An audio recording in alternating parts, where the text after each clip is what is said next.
Yo, how's it going, everyone? Hi, Ciao Douglas. Hi, R Green Boo. Welcome. Hope you guys are having a great time. Hope you guys are having a good day. Well, welcome. We're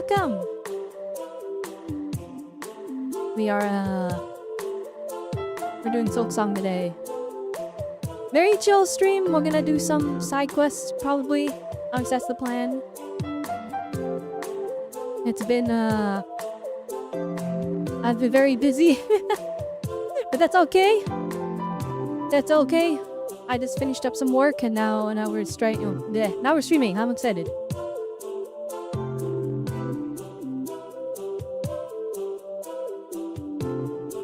It's September 30th. Tomorrow we get pulls for gacha, and that's true. If you're in the Genshin, if you're in the Hoyoverse space, all of your Hoyoverse games, you get an extra 5 pulls of limited and then 5 pulls of standard. If you have the currency for them, which, I mean, most people should in theory, right? Like, if you're pulling, then you should, right? But that's how it is. In Genshin, we have like 10 pulls. And then with that, it'll be like 15 pulls. So basically, it's bamboozled. Rest in peace, Genshin. My Fun's pulls are not gonna happen, probably. I didn't get Llama. Very sad about that, but that's okay. We're gonna save for Duran. And you already know next patch is just Nefer, so we get to save for an entire patch. So by the time Duran rolls around, we'll have totally enough pulls.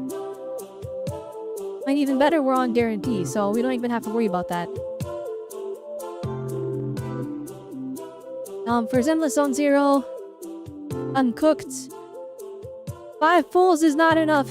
Yeah, 5 pulls is not even remotely enough. I need more.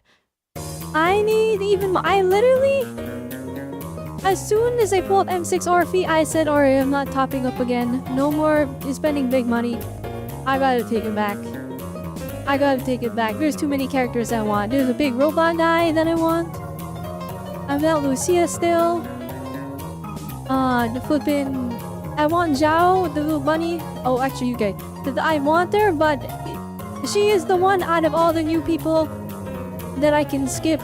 There's that one character with the black and white hair. I'll be honest, easy skip for me. Unless her personality is peak. Otherwise, I think I'm probably fine skipping that. But flippin' Yishiwan's sister, Yishungguang, that is like a must-have. And also the way they're gassing her up, they're like teasing that she's gonna be like, you know, really, she might be the Void Hunter of the patch. Of the 2.x patch, but, or maybe she's not, maybe they're picking this out, but either way, it's clear she is getting special attention, so holy moly. Or handsome Lenten Sino, dead on arrival since he has to fight with Buressa for a spot, meaning he never showing up in your account.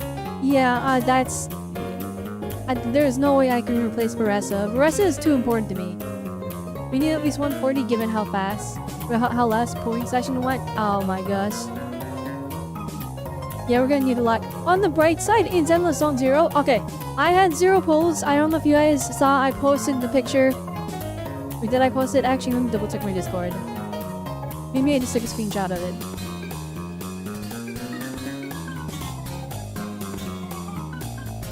Okay, I did post, I had 7 polychromes.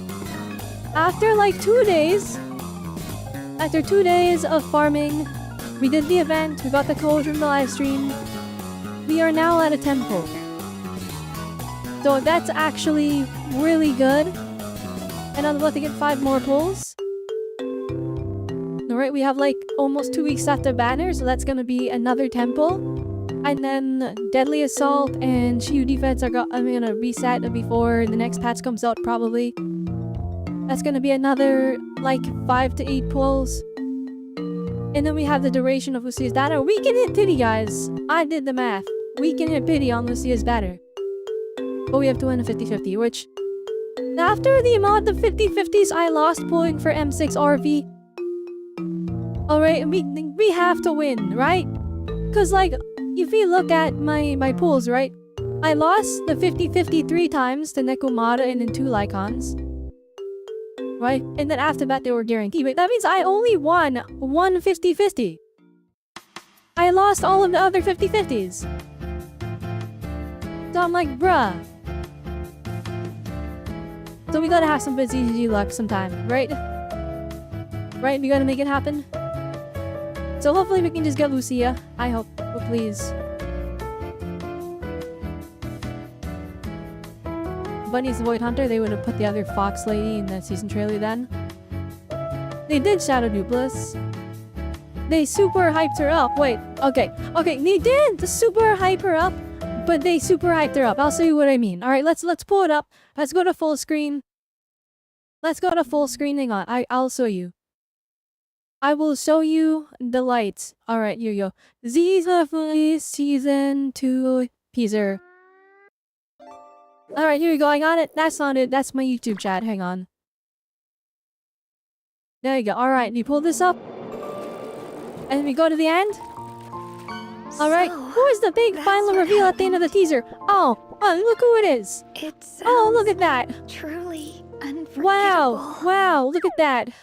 Oh my goodness, he didn't even get a face reveal because they were hyping up so much. I still think she's the S rank though. I know people like look at the group of 3, the 3 Krampus characters, and then they're like, oh, she's the A rank. But I'm like, I think Zhao showed up too many times in this trailer. Like, Zhao 1. Greed leads to disaster. Well, I guess Damien also showed up a bunch, and Damien is an NPC. I'm praying he beats the NPC allegations though. Like, I am praying he beats the allegations. Give him an Iron Man suit or something. A secret lies beneath the ground here. But like, Zhao showed up like way too many times. There's more than meets the eye. So we know she's important at least. I think they're gonna make her the leader of her faction. No. But I don't know if he's the Void Hunter anymore. Yet true. Also, Monato does not have any muscles in the teaser. I thought he was gonna be like a handsome anime boy, but then when he actually showed up in game and he was gigantic and had the biggest muscles you've ever seen, it was kind of like, whoa. And then, and so Zhao shows up twice, I think. Well, no. 2 or 3 times. Something like that.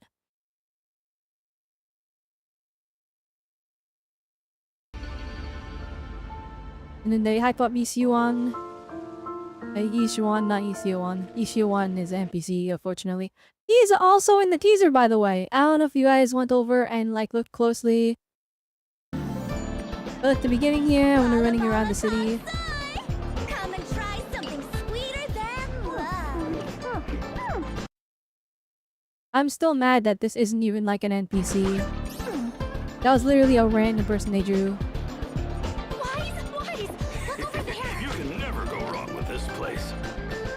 Dyed and fake. No way! You should toss it. Look at this color. And this one. It definitely seems There he is!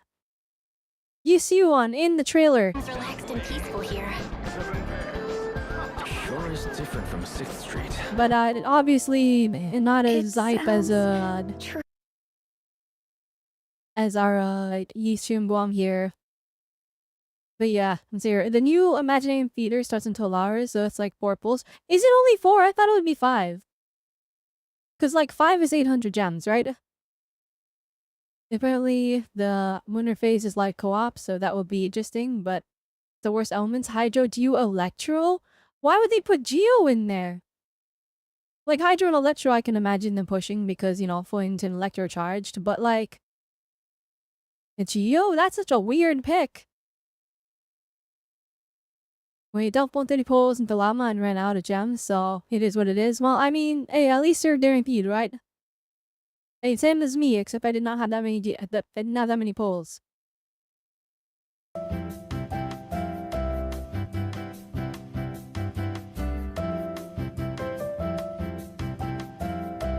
Yui's sister dies a horrible death and they give Yishuan the award, willing to turn it down since she doesn't care.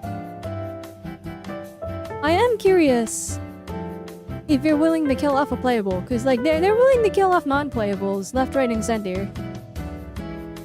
And the thing is, like, the way they get away with it is they make the unplayable characters feel like they're playable. Like every NPC that we've had that is like had like a meaningful death on screen, right? They look like they could have been playable. But then they didn't more playable because he died.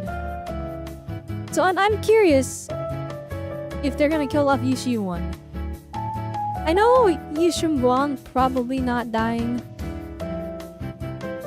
But Yishu-1 is kind of like, ooh, maybe. I kind of hope that that's the direction they go in the future, where they like have a bunch of characters. I like treat it like Danganronpa, where it's like a bunch of memorable characters, but only some of them are actually gonna stay alive, right? And then so when we like, if we get to season 3, right, and then they're like, this is the cast of characters, and it's like there's way too many characters for them to be playable, and then it becomes this like guessing game of like, alright, who are they killing off? I would love that. That would be like peak fiction, guys. But also, this is Danganronpa. Like, Danganronpa Soyuz 13, like, 10 out of 10 characters. Okay, actually, no, some of them are meant to be ugly on purpose, but then it's memorable. And then they'll just kill off like 3/4 of the cast, and you're like, alright, who is surviving? And that's kind of the draw of those types of names. Right? I want Zenless Zone Zero Season 3 to just have a bunch of really, really good NPCs. Like, really, really good looking NPCs. And then it's just like, okay, yeah, half of them are dying, have fun. And then it's just the player base is trying to figure out who's playable. That would be amazing. I would love that so much. Also, like, I feel like Zenless Zone Zero can pull it off because we kind of don't have leakers. Like, we have leakers, but they can't see the... It's not like Genshin Impact or like Honkai Star Rail, where they just see like 5 patches into the future and they can list every single character that's coming and like what the kind of sort of mini outline of what their intended kit is supposed to be. That doesn't happen in ZZZ. We don't see anything in the future. We only like... The only reason we kind of have an idea of what's upcoming is because the devs just show us the characters. They'll be like, yeah, here's this guy. Flippin', look at these characters. Like, we knew about Alice and Yuza like 2 patches before they showed up, but it wasn't because of leaks. It was because they just showed them. Flippin' Orphe, Magus, and Seed. Shown flippin' 3 patches. Not even 3, like almost like they're 3.5. It's kind of crazy. And then even now, if you go to their Zenless Zone Zero, they got their teaser here, right? They just showed off 4 characters that are upcoming. This character, I'm so mixed on. I feel like I think she's adorable, but I need to see her personality for me to really care. I like the bunny because we don't ever see a gacha character like this. Okay, can we not have Mario Sunshine? Hang on. Hi, there you go. Just to make me clear, I like Mario Sunshine. It's just, I don't know why everyone puts it on their Nintendo playlist. Also, their volume mixing is horrendous on this playlist. Okay. But Zhao is like... You never see a character like this where it's a little cute bunny character. Like, it's not even like super duper furry because it's like, this character is so tiny. I mean, okay, maybe people are like, you know, going crazy for this, but for me, I just see this and I think, she's so cute. And then that robot guy is so sick looking. The thing is, like, he has a tail and his hand looks like a paw, so I'm kind of like, what, is he a robot or is he a robot Tyran? I'm willing to put my bets on him being like a cyborg actually. Like a firing character that lost like most of their body in the quote-unquote incident, because I'm like, the legs have too much muscles. It's gotta be somebody with like robot enhancers or something like that. And then Lucia and Yadhari being in this trailer is kind of like, look guys, we already they're coming out already. They're gonna be out soon. Skipping Yadhari because, well, he's ice and I already have a lot of ice DPS. And I'm gonna try for Lucia, I think. This character I think we're super excited for. Like, I'm usually going for M0 with the W engine for most characters. I think I probably want M2 of this character. I think that's probably what I want to go for. Then we'll see. We'll wait and see what her kit is. We'll wait and see if the virtual idols are right after. If they are, we'll probably use M0. I've gone pretty far in the game, like, not pulling for everyone's W engine, so maybe we're fine. Maybe I don't need to get a W engine, but I feel like they're gonna go crazy with the special effects on here. Like, there's so much they can make glow and so much they can make sparkle, so I feel like this character is gonna be really fancy. Oh well, that's the easy plans, I guess. But yeah. You see how, but that is, the thing is, in Code Rain, and the longer you played, when the thing in Code Rain, the longer you played, the longer you didn't care. Really? I mean, for Rain Code? Alright, for Code Rain, what is Code Rain? You mean like Master Detective Archives Rain Code? Because like that one has a very different structure than like the thing in Robelle games. Killing off characters is insanely lazy writing. It depends. It depends. If you just spam it and you don't do it like, you know, if the story isn't good and they just die for the sake of dying, then it's kind of like, yeah, that is lazy writing. But like if you do it just to get like a minimal emotional response out of somebody, right? But like, I feel like the Danganronpa games handle it really good because that is the premise when you enter.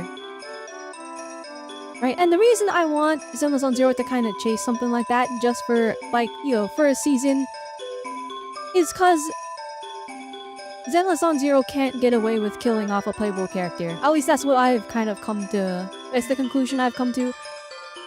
And while it's like, oh, why would you want them to kill a playable character? And the answer is just, I've been saying this the entire time, keep us on our toes. But also, it establishes a precedent, right? Because every story, and I'll be honest, it does actually make me upset. It's lazy writing in Zenless on Zero whenever they do this. A character makes a noble sacrifice of themselves. But just kidding, they didn't die because they can't die. Because it's, you know, you can't have any stakes.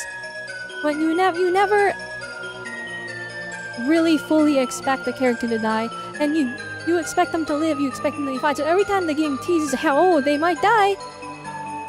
Oh my gosh, right? It's like, you know, I don't... My investment is minimalized. You're not getting me with that trick. I know what your guys' game is because you can't kill a playable character. So if they play off of that aspect, and it becomes a mind game between the devs and the players, who is actually the playable upcoming characters, my character hasn't been confirmed playable yet, are they gonna make it through the story? By having these well-designed NPCs that can be killed off, now it's like, okay, now we're playing a game where you don't know what's gonna happen. Like, for example, alright, in the chapter 4 of Zenless on Zero, alright, Caesar makes this noble sacrifice of herself, and they milk it for all of 3 seconds, and then actually she didn't sacrifice herself, she survived because he fell into a fissure and she wasn't dead. Oh no! What, her master story quest? Oh no, he sacrificed himself. Actually, it was a cure! He didn't sacrifice himself. And so it's like, in Zenless on Zero, they spam that so often. Right, where the character makes their noble sacrifice and then they don't die. It gets old, right? And the thing is though, they can't have a character make a noble sacrifice and then have them actually die. Because if they're playable, you have to have...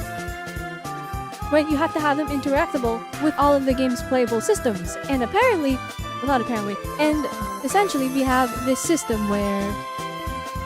You can hang out with the characters. You have quality time, right? And so... And then you also see them in the overworld. So if you kill off the character, they can no longer feasibly interact with those systems without breaking immersion. And so people will be upset because if you remove those systems, well, now they're pulling for a character that has, you know, arguably less value, right? Less work put into them as other characters. Right, so killing characters off is lazy writing if you don't do it properly. But if you do it to play on a player's expectations, and you do it good, alright? And the thing is, defining what is good and what isn't good, that's up to player opinion, right? But at the same time, you can generally get a feel. Like, for example, if we go into something like Honkai Star Rail, right? Where we're gonna talk specifically about Penacony, right? So they killed off all their characters, but then actually no, none of them died. But actually no, 2 of them died. But then their deaths kind of didn't mean anything, right? Gallagher, he died because he was never real, so except he was real, but so it's kind of like whatever. And then Misha didn't even have enough screen time for us to care.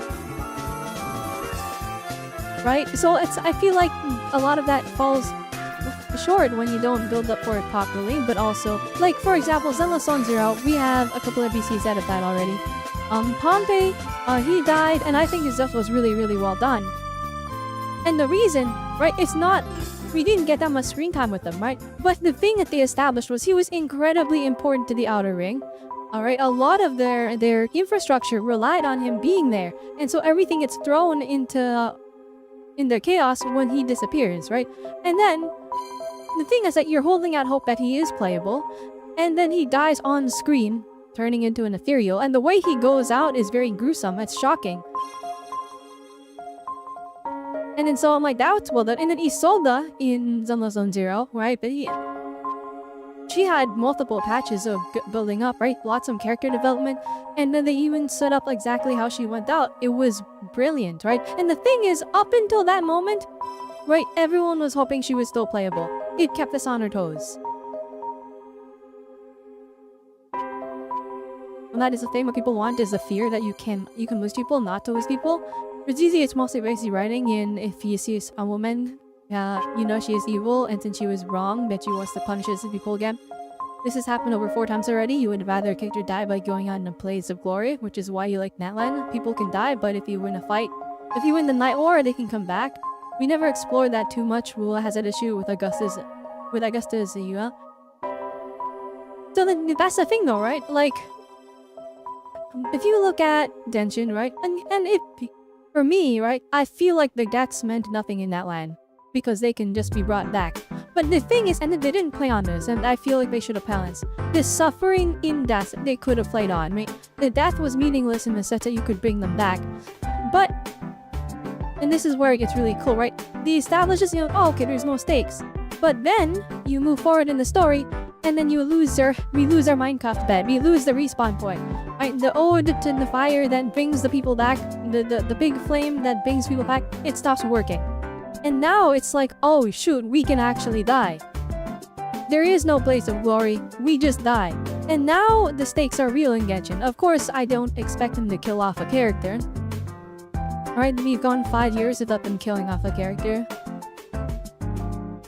And then this is the thing, right? I really do think this. I think that people need to accept that if you want to have a story with stakes, you have to be willing to lose characters.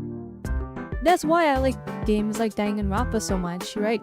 It's like you go in and you know half the cast is dying, right? And so it becomes kind of this game of, oh, who's gonna survive? I'm scared to get attached to these characters, and yet you still do get attached because their stories are so well written. In Silksong Zero, the characters have really, really good stories, but you can't kill off the playables because of the game mechanics. So I'm like, alright, introduce characters that were never intended to interact with those game mechanics, and sure, people will be disappointed that their character dies, but the story will be better. And so that's why I think, that's why I kind of want, and the thing is, right, I say this, oh, people don't want that, right? But the thing is, we've had this happen multiple times in game already, and it was brilliant. So what I'm saying is, read into that, right? And they did it in the season 2 with Isolde, right? Everyone thought she was playable, right? The entire time up until 2.2, the end of 2.2, I was saying, is she gonna be playable? She looks too good to be just an NPC. But she doesn't look like, she's not asymmetrical enough to be playable. And then put that on top of like, we have a fight with her. We even like, we kind of teased it by like showing that like there's a fight against her. Obviously I saw a post about it on Twitter, maybe they didn't tease it, maybe it was just a leak, right? But so it made me think, oh, it's like Shadow Jane Doe. That means that she's gonna be playable, right? And then she wasn't, she just died. But like she had, and then even on like the leak side, alright, if you even lean into that, right? People that mined for her model, right? They data mined her model. They found a weapon, and they like, no, they're not a weapon. They found the gun and the sword. She had multiple weapons. And so everyone was like, oh, okay, so she's probably gonna be playable, probably a member of the Obel Squad, and then she died, right? I'm like, lean into that. Make more characters that we think might be playable. They look so good, we have to believe they're playable. And then when you take them away, it'll be sad for the people that are invested in those stocks, right? The people that are invested in that character. But at the same time though, they'll get to see their character go out in a way, as long as they're well written, right? Go out in a way that's really, really cool and unique in the gacha space. Like, Wua, I feel like... And this is the thing, right? With the new trailer, I'm like, oh, I'm not sure how this is gonna go. But 2.5 happens, they kill off one of the playable characters. Right? And they're like super duper dead, right? And this is the thing, right? In what it was like, oh dang, okay, we're probably not killing these characters off, right? And then they make you really think it, and then actually, no, they're not dead. But here's the thing, right? The players that played through Wua 2.6, when a character was like, oh, maybe they're dead, that is a legitimate possible, like that's a possibility that the players had to consider. Oh my gosh, is this character dead? I'm about to be so despair, right? And the reason that the players like can experience this wave of emotions is because they killed off a character already. Wait, so it's like, oh, if they did it once, they can do it again. And by establishing that, that's kind of the brilliance of it. Right now, it's like, okay, it's a cop-out. They didn't kill off their characters this time, right? But just that fact means that they can, and maybe they will do it again. And the thing is, in Wuthering Waves, it's also built into the game's mechanics, into the systems. There's not really character hangouts for these characters, right? For a lot of them, they're one and done, and that's kind of the approach Wuthering Waves has taken, right? The character releases, you get their story. Their story is all-encompassed, you do their story quest, there is no part 2, they don't tease it, they're gonna show up later. Their story is done, the rover moves on to the next region, you don't see this character again. Maybe you do an event, but odds are, they're done, you're probably not seeing them again, and so... For some people, maybe you don't like the short-term investment, right? Because me, like, personally, I want to keep seeing my characters over and over again. That's why I like Zenmu Zone Zero so much, because these characters, they show up in every event, right? Like, just this summer, we saw literally every single character show up in the summer event. Yeah, it's an interesting, like, aspect, and it's why I really take interest in how these games handle it. Genshin, I feel like the players... It's such a big thing where they have so many players and they're so attached to the characters that they want to, they don't want to see their character die. Maybe that's too traumatizing for them, right? Especially with Genshin's, like, audience having such a wide age range, right? Like, some of them are very, very young, some of them are a lot older.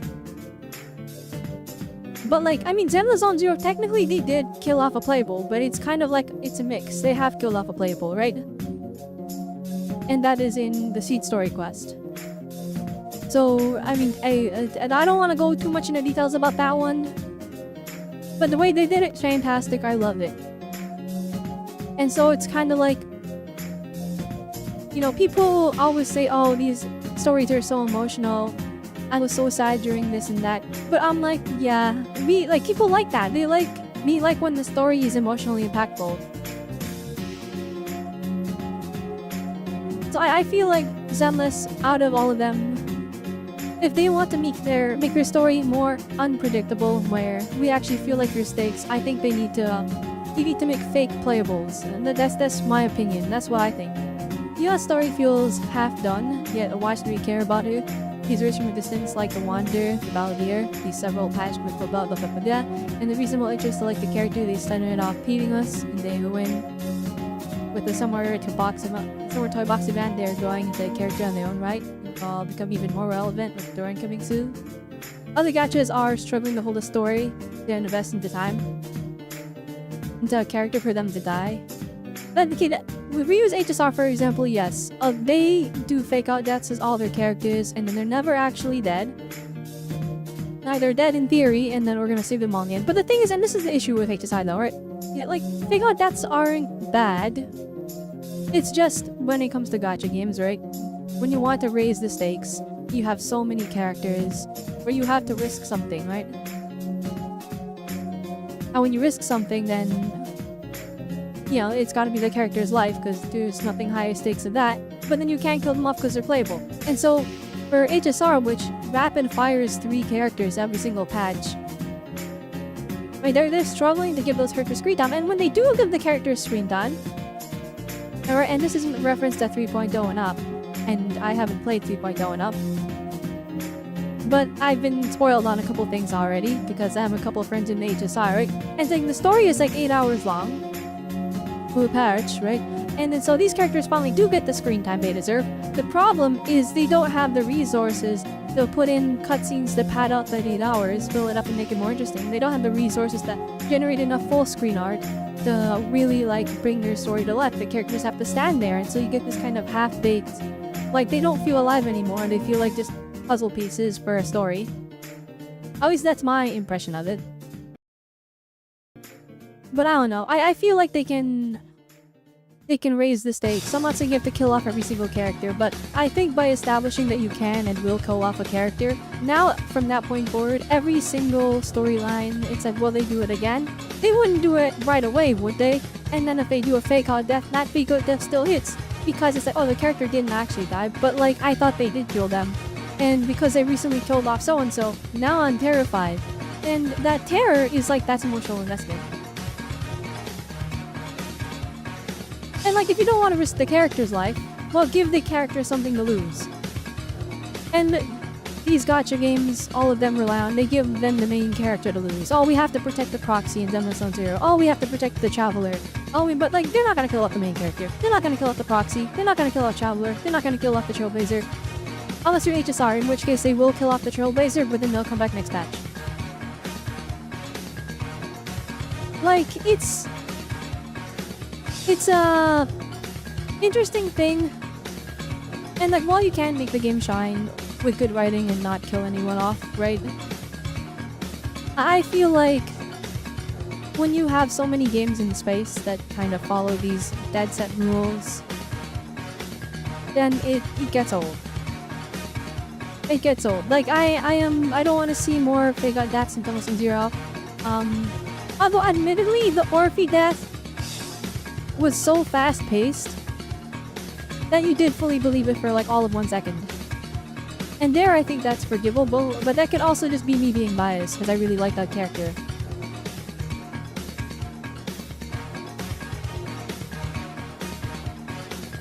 Living for your ideals and suffering every step of your way, proving you're right, is more impactful than dying to death. That's true, but like, you know, that's also like, that becomes a comparison where it's like, yeah, if you have a badly written death and then you have a well put together story about a person suffering through everything, right? But also I can say what trumps both of those in my opinion, right? And in my experience is characters where, or not, is stories where the battle is already lost and we have to pick up the pieces. Oh no, everyone already died. It was an event that was unavoidable. I am now, you know, recovering from that. And then the stories like that are, I find that pretty impactful, right? Every time we play a story in Zenless Zone Zero that has to deal with loss, right? You guys are in the chat saying, yeah, it's so well done, it got me, right? And I'm like, yeah, that's because there was actual loss. Right? And it's like, fictional suffering is cool, but I don't want to just watch characters suffer for the sake of suffering, right? Especially if their ideals aren't presented too well. Like, let's take for example, a good example of like somebody suffering for their ideals and just pushing forward that I absolutely adore, Harumasa's story quest. Harumasa's story quest is brilliant because, right, he takes a step every single day moving forward, right? But the thing is, and this is what makes his story like so good, is because it's not just from his perspective, right? It's from the perspective of other people that are suffering in a similar manner to him. And the thing is, they write it so realistically that people in real life can relate to it. And that's why it's my favorite story quest in Zenless Zone Zero.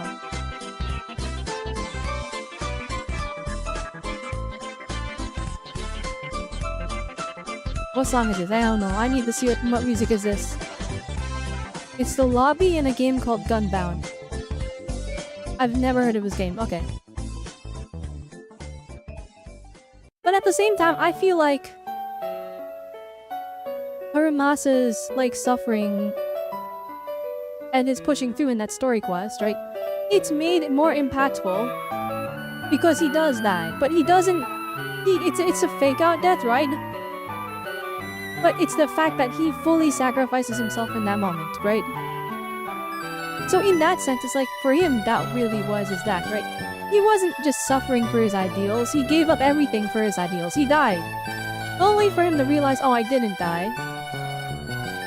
Right, I was actually saved. My life got an extension. And that's kind of like the, you know, the happy ending that made us so lucky. But it's the moments before that. Alright, those moments are super impactful. But I don't know, I just want these gacha games to do more than the status quo. I know a lot of people are like, oh, I don't want them to kill my favorite character, but I mean, like, and this is an example from like 10 years ago. Like, from ages and ages long gone. And people always say, oh, well, Hoyoverse did this and they can do it again. And it's like, no, they won't. When they inevitably do, at one day, right, then maybe it's something super spectacular. But in Honkai Impact, which people... I tried to play it, that game it's very, very dated. When I say tried to play, I didn't just boot it up and like play a little bit. I played for a long time. I played for a couple months to get my yo-yo character. But they killed off Himiko in that game, right? And it wasn't just some... oh, we killed off this character for the sake of killing them off. It's not a lazily written death, right? It was built up to that moment, and then it became a passing on of the torch story, right? The teacher gives to the student so the student can shine. And so they sacrificed her in that storyline. And it's kind of a shame because you can't really bring the character back, right? But people, they were super emotional about it. It increased the sales of that character by extremely large margins. Everyone was greatly impacted by it. And the thing is, you know it was successful. Because until this day, everyone's like, hey, that one time Hoyoverse killed off this character, they can do it again. And when they kind of hinted at doing something similar in Honkai Star Rail, right, it had everyone talking because they were kind of excited to see, hey, are we gonna get a story with real stakes for once? And then it wasn't. That was not the case. That was, it was... Penacony... The thing is, Penacony's story was good until it ended. And then you realize they weren't gonna give us all the answers. They rushed the ending. And, you know, like, all of the stories did not come full circle. We didn't get a proper ending to Penacony. To this day, they still didn't explain what Firefly's third death was. Or they did in an interview, and it's like the most cop-out, oh yeah, her third death was her being reborn and chasing a new outlook in life. And I'm like, that sucks. It's a metaphorical death, and that's lazy writing. And so, I was very disappointed in that. And then, I believe Hoyoverse said they're gonna revisit Penacony and add more story to it. But I'm like, we can only add story in retrospect. So I don't know how they're gonna salvage whatever is left of Penacony. But I guess we'll see. Maybe, I don't know. I don't think I'm going back to Honkai Star Rail unless I catch word that they fix the meta for more for low spenders and free to play.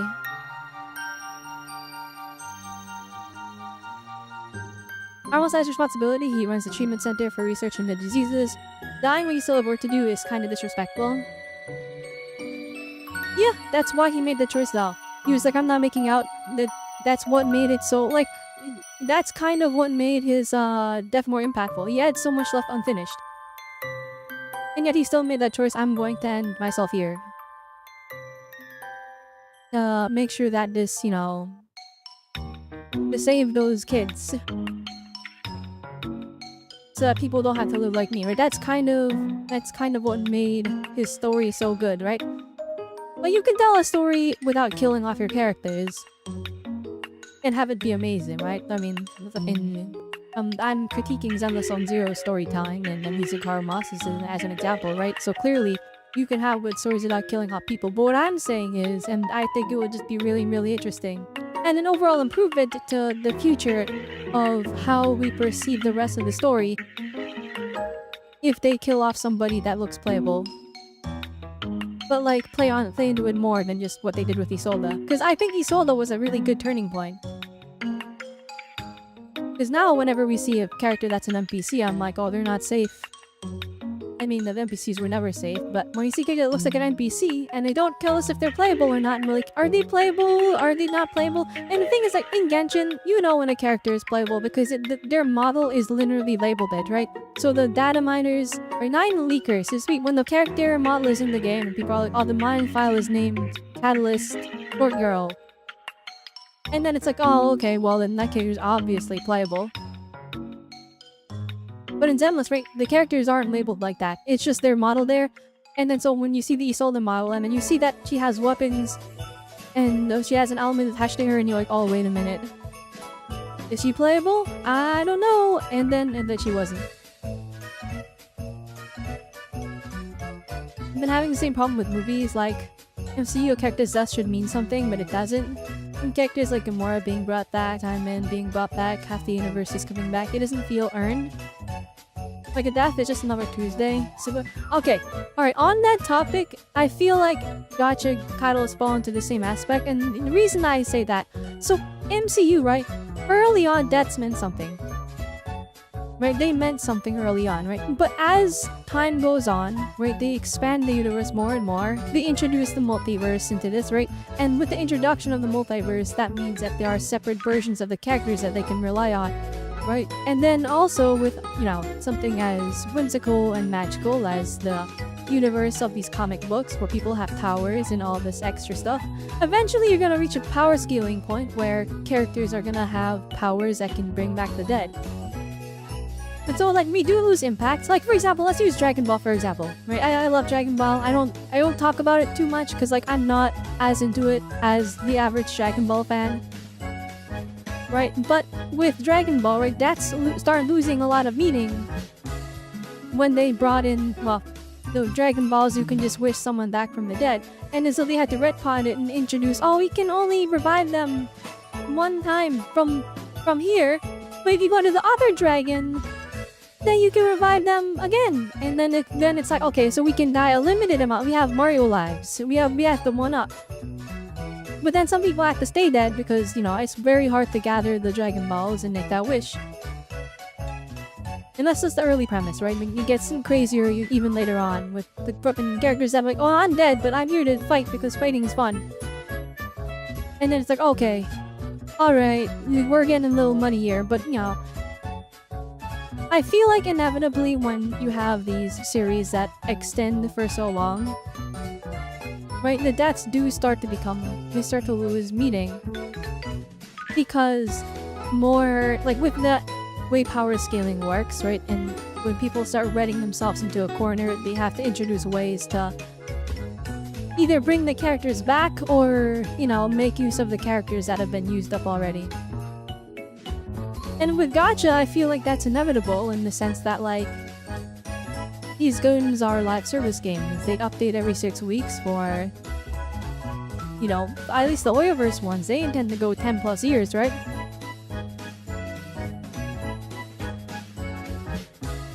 To be fair, Orphe killing killed Isolde as an accident. Yes, that's what made it even more shocking. And it wasn't Orphe, it was Magus, right? It was Magus was having like a... The way they did it was very, very, very cool because it was all in like fight or flight, right? It was a panic move. It was instinct. It wasn't like we were fighting each other. It happened instantly and we weren't ready for it. Wait, in any other circumstance, any other game might, if somebody pulls out a gun and fires immediately, right? There's always some hero that steps in to block it. There's always like, oh, actually they missed. There's always like, oh, something hits their gun and it moves it slightly so that they miss. Right?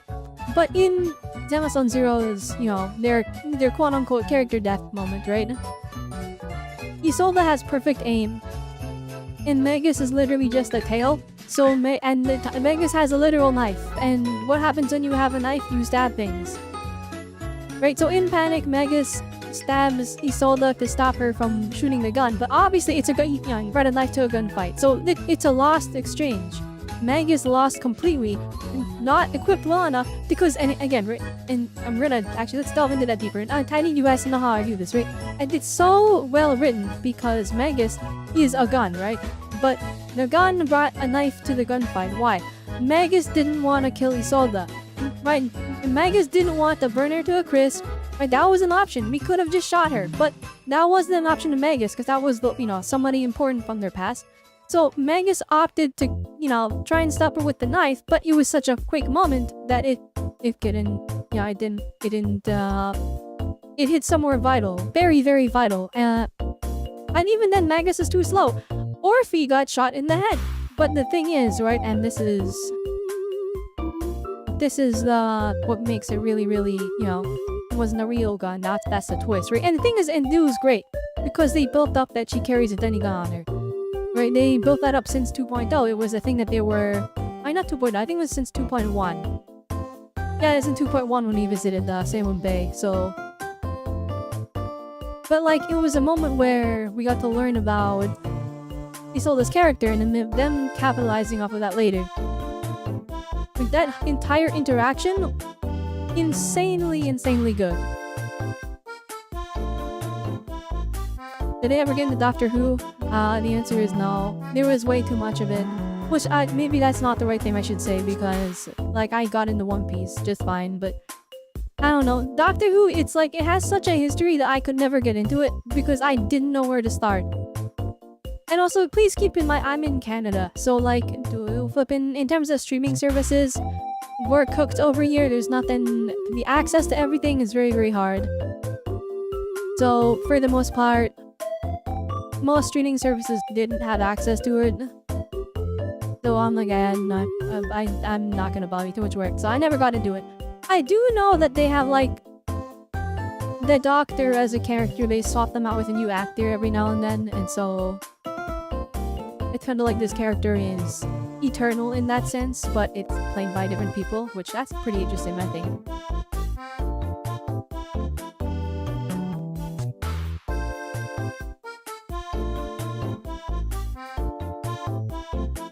Anyway, that was a fun conversation. We literally talked for the 50 minutes. At the end of the day, long story short, I'm curious to see where the Zenless Zone Zero story goes. I would really, really like them to kind of create a scenario where we can't tell who's playable and who isn't. Because like their NPCs already look brilliant, right? If they did a story, I wouldn't even mind if it's a little bit longer than... Because I've always complaining about wanting a shorter story so that the cutscenes, which, they wouldn't have less cutscenes, it would be the same amount of cutscenes, but over a shorter period of time so it feels more dense with animations. But I wouldn't even mind a little bit longer of a story if they introduced a bunch of NPCs that looked like they could be playable, and then it became kind of a guessing game of like, alright, who's surviving, who is gonna be playable, who is dying, and they make us get attached to every single one of them, and then when one does die, then we actually cry, we get sad. And it makes their death meaningful. That's the important part. Because a character that just dies for the sake of dying is kind of like, well, whatever. But like, if the character, had proper aspirations, we got to know them, we got attached, and then they're gone and it's quick. Hey, that is a level of despair that, normally you don't want to be in. But I feel like impact of story in these gacha games, I feel like that's something that has been missing in the gacha space when it's something outside of a high-end action scene.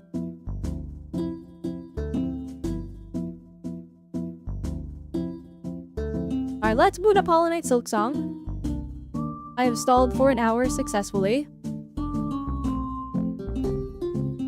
The thing is, when I swap to the Nintendo Switch, I have to be sad because we lose our Nintendo music.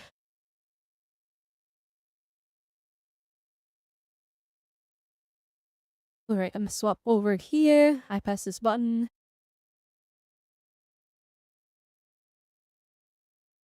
Wait, why is Zelda? Oh, I booted it up to reset to start the Switch. Alright.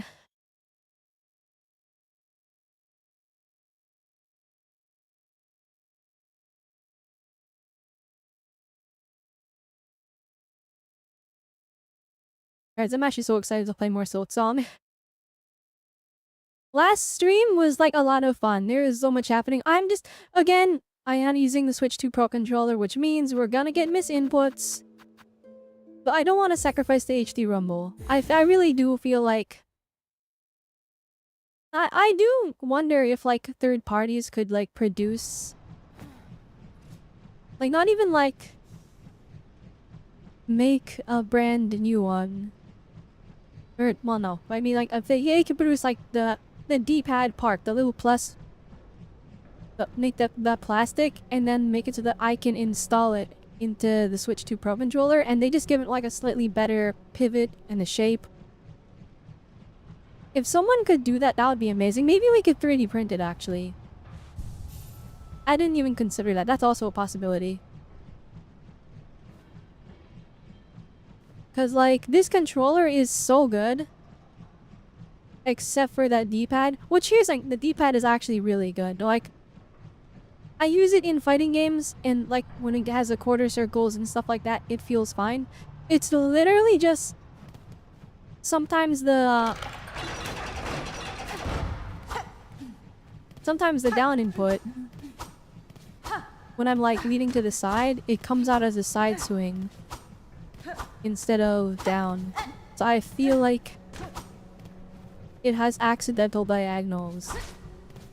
Which won't affect the fighting game that uses like corner circles. Maybe King of Fighters, it'll be a bit rough on something like that because you need to do pretzel motions in that one.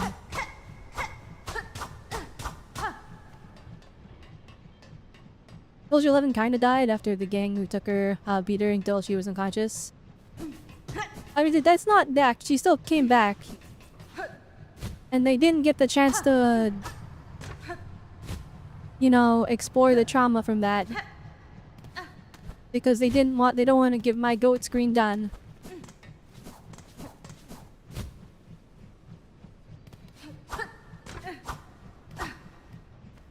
I am curious to an extent. Like, Zama Zero was willing to show blood now. I can't imagine they want to show one of their characters all bloodied up. I feel like that would be too traumatizing for the fanbase. Because again, and this is important to establish, right? It's a gacha game. Oh, fans get very, very parasocial with the characters. Right? Like, I feel like it's... Where the heck am I? Okay, well, I don't... I know I just played this yesterday. I don't remember where I am. But no, fans get very, very parasocial with their characters, and so it's like...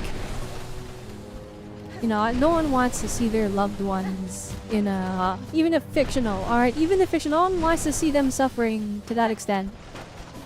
At the same time, though, when it does happen, though, holy moly, emotional wreck and flippin' maximum investment, all we had to save them, summon... flippin' the inner will to destroy all our enemies when something like that happens. Oh gosh, wait a minute. I made a mistake. What kind of nightmare is this?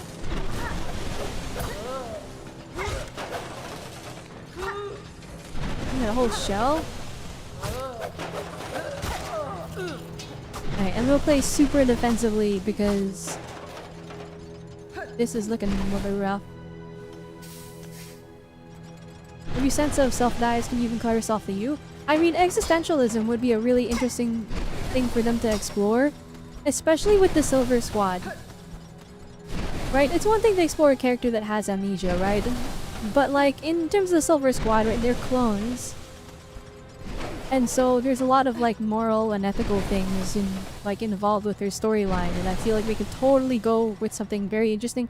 I still believe we're gonna get Silver Squad storyline part 2. And I think we're gonna get one more Silver Squad character that's gonna have their own agent quest. That's a sequel to Envy's story quest. Now, yeah, whether they're like a survivor or if it's like Envy use the technology one more time, which is Mycopion. I don't know what they're gonna do, but I would really like for them to continue to explore the Silver Squad as like a faction of interest, because I feel like they didn't get enough. Are you evil? Oh, he's totally evil. Alright, maybe being in the air is a bad idea.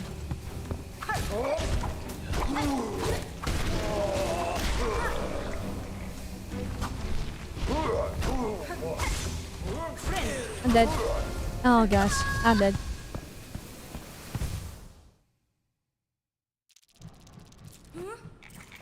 Choose a ZZZ character and write their death, and not allowed to make it cheap, and it can be a new or upcoming character. Okay, so I can just pick anyone that exists already and then give them a death, right? One that isn't cheap, one that is impactful, and one that's pretty cool.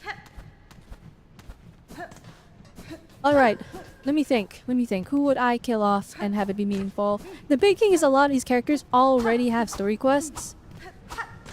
Right? And so, like for example, I can't pick someone like Harumasa because I feel like his story is pretty well culminated already, right? And so I'm gonna refrain from doing something like that. But let me come up with something off the top of my head. Not the sister or brother, not killing off Wise or Belle, no. They're the main characters. And I feel like there is potential to kill, like, the sibling you didn't pick. But, like, the whole point of the story is for us to reach the end together, right? So if I feel like if they were to kill them, they would undo it. And the way they would undo it is they would probably rewind time or something. I mean, there's the video store, right? When we use videotapes, you can rewind videotapes. I feel like that's probably going to be the power that they give the siblings. I mean, literally we rewound Vivian from corruption, so I think that's her power actually. Wait, let me pick a character that I would kill off that would make sense and would be meaningful.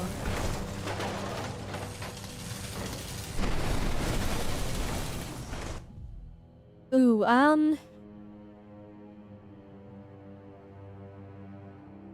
not Seth. I would have picked Seth because I feel like you could do a really cool storyline. Because he's a character that's very, very lonely lately. And so having him, like, finally make friends, spend more time with the proxy, make, you know, friends with his co-workers, and then have himself sacrifice himself to protect those born to him. But the thing is, we still haven't gone over the storyline with his brother, right? With his brother and father, who I think are also part of the police force, so... We pull up a list of his Amazon Zero characters. I mean, I guess that's an example. Hugo Vlad already quote-unquote died, but then he didn't actually die. My biggest issue with Hugo Vlad is they kind of retconned him, because he was like... He kind of had like a kill count, right? He had a bunch of people that had died by his hands, and then I was okay with that. I know it's like controversial to have him be a literal murderer, right? But like that was the whole point of his character. He was kind of this morally gray character where he brought up a really, you know, a really big point of contention for a lot of people. And then my issue is they later went back on it and then had him say, I didn't actually kill everyone. No, they all killed each other and I was just there. And that is my, like, cause all of his entire story kind of hinged on that. I know, like, oh, we can pretend that half of it was all an act, but I feel like that just doesn't, it doesn't land right anymore. But that was only in 1.7. In 1.6, he was peak. Peak fiction was happening. Right, that list is literally not loading. Maybe just go to Pride Win. That will have a list of all the characters. Kill off Nicole? I feel like we don't have the build-up for that yet. I would have to write an entire storyline to kill her off meaningfully. And then we get another S-rank Kanbi who would really take the name of Damara because they share that last name, because Zombie considers her a sister because she was essentially adopted. Okay, I got most of all the characters. Who would I kill off and have it be meaningful? And keep it interesting? Out of the entire cast...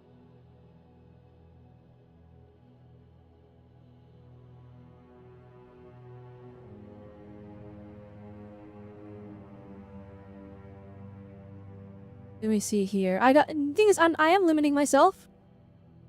Characters that have had, like, a near-death experience. Where, like, they had, like, a fake-out death. I can't pick them anymore. Right? So that's the limitation I've given myself. So, for example, Harumasa, I can do that. I can't go after Caesar. That's how I'm limiting myself.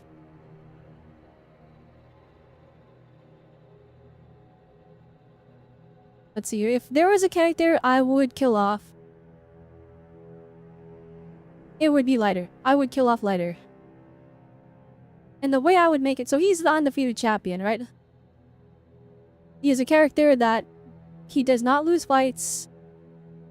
He has a very, like, strong backstory of having lost his found family. And so he keeps fighting, not just in their name, but to be undefeated, right? He found a new family, essentially. And the way I would kill him off, I wouldn't even have him go out in a blaze of glory, right? It would be a little bit different. The way I would kill him off is I would have a rival gang of some kind. Let's say the Lucius, or what's his name? The Lucius, the guy that got Pompey killed. That guy, he comes back with a vengeance. He's got an all new gang. All right, he wants the Sons of Caledon dead. All right, and maybe this goes against the kind of idea of a found family, right? But I feel like the way I would go about it is I would have this gang go after the Sons of Caledon, and they're trouble to deal with because the Sons of Caledon are busy trying to run the outer ring because Caesar is our working overlord at the moment, right? Even though she's only temporary, she's trying to keep everyone safe. And this evil gang run by Lucius, they're evil, right? They don't care. They're willing to get people involved, and so it's a lot of trouble for everyone, right? And then so I would go about it by having the Sons of Caledon trying their hardest to keep everything together. Alright, and then we would have them, trying to keep everyone safe. But it's just not working. And then so the evil gang gets up and it's not the Vanquishers, because the Vanquishers they're not bad guys. They're just hired help at the time. Now we'll just call them evil gang. Screw it. I don't want to come up with a whole name for them, but it would eventually culminate in them inviting everybody to a challenge, right? A duel of some kind for them to become the new overlord of the Outer Ring. Now, of course, it's obviously a trap. They're not gonna fight fair, right? And then so what I would have them do, alright, Lighter as the undefeated champion, you would go behind the Sons of Caledon's back. You would send them all off. You would swap out the invitation with something, send them all off to somewhere else, and he would go handle it on his own because he's the undefeated champion and he does that regularly because Caesar and the gang are too busy with everything. They're stressed out. He takes on a kind of, stress on his shoulders. He takes on a kind of weight, a burden. He takes on all that on his own because he believes that is the right thing to do. And he does that in his story class, right? And then so he goes to fight this rival gang, but obviously it's a trap, alright?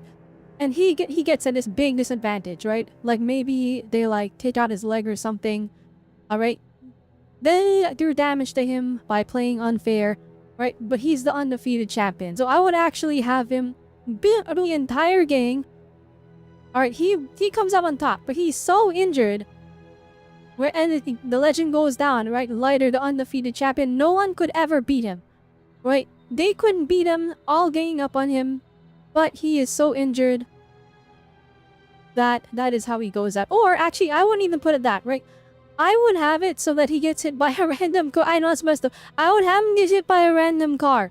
At these days after the fight, he wins, right? He walks off into the sunset, and then just a random tragic incident is the only thing that could take him out. He was undefeatable to the very end. That is how I would have his death. Now, of course, I don't want to kill off Lighter because he's the GOAT, but that is... If there was a ZZZ character that is currently in the roster that I would kill off, it would be him. That is how I would do it. That is how I would have it be meaningful. And then it would lead to character development for the Sons of Caledon. They joke about having a memorial all the time. That's a thing they play on. Having them have a real memorial for a character that they really cared about.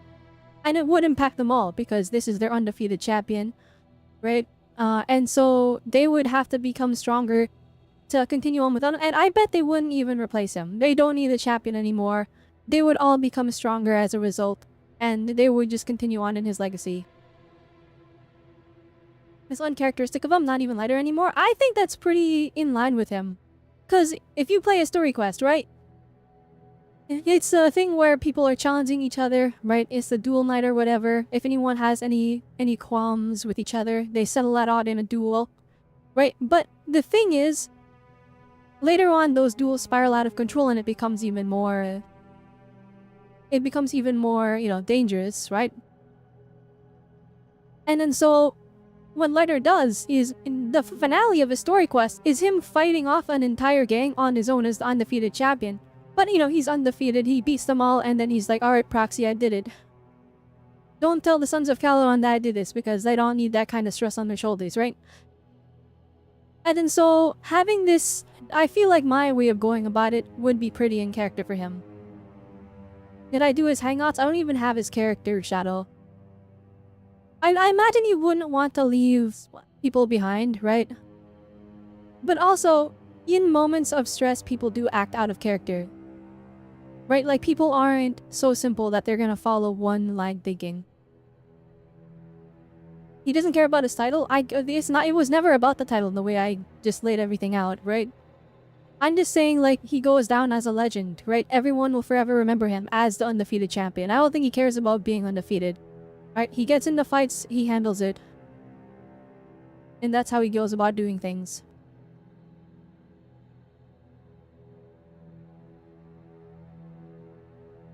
But like, I also think it would make sense for him to act out of character in a stressful scenario like that, right?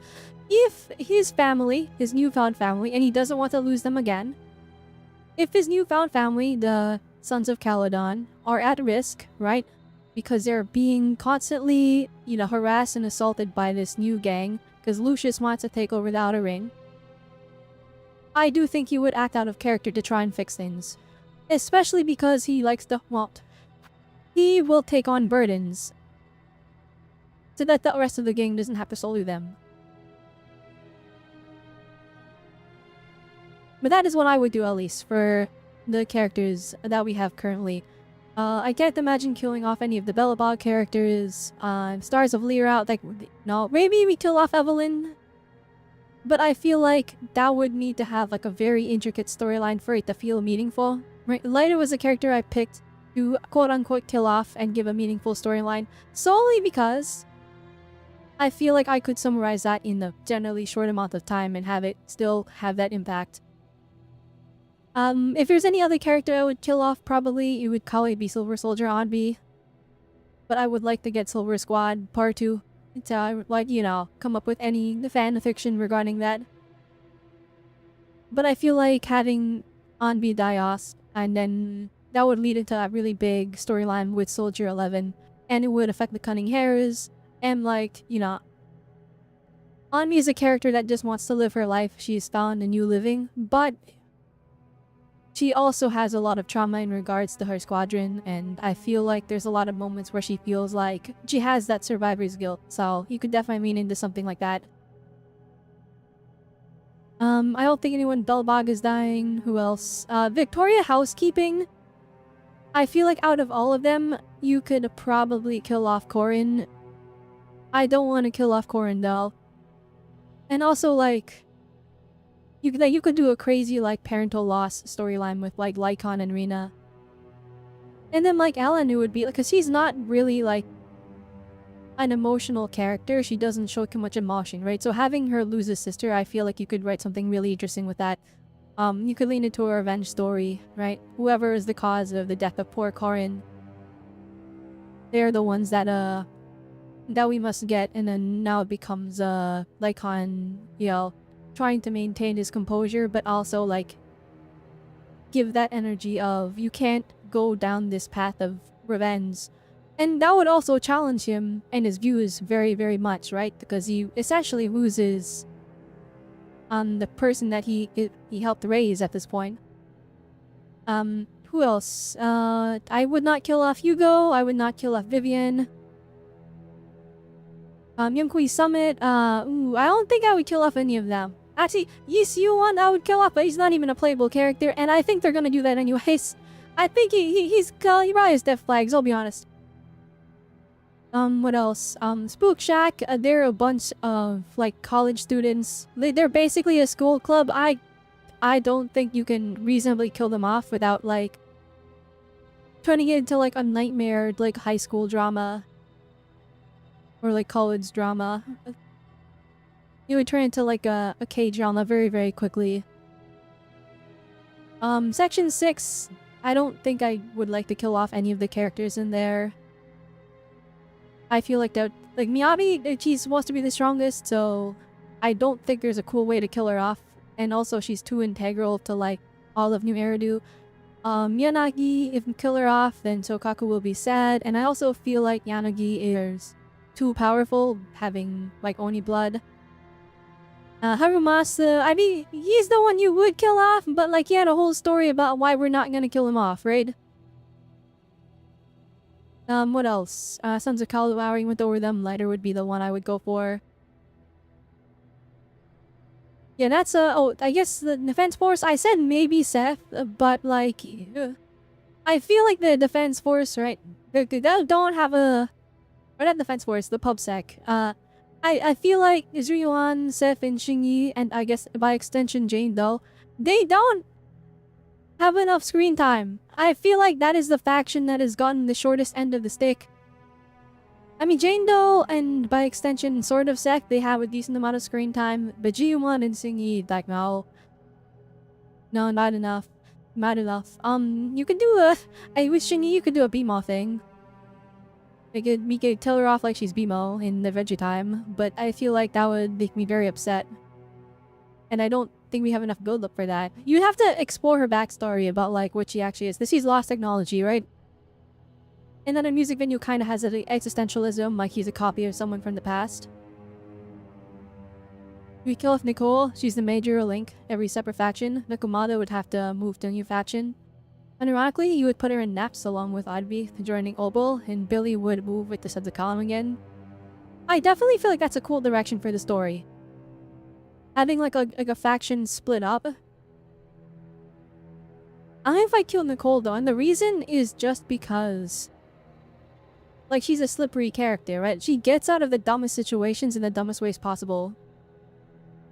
So like having her reach a scenario where she can't like escape. I don't know. I feel like again, I need the Cunning Heroes to have more screen time. Chapter 1 in that prologue, I feel like was more an introduction to the world. So we didn't really get to know them too well. I mean, Nekomata got a pretty decent like exploration of character, but then they never made her show up ever again.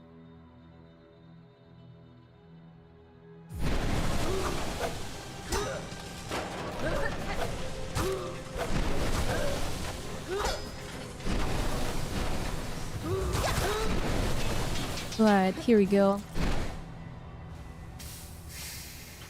Do I want the whole Krampus faction? Hi, Dr. War, welcome. Do I want the whole Krampus faction? I kinda just want the big robot guy, and I kinda want the bunny. Zhao is her name, right? Those are the ones I want.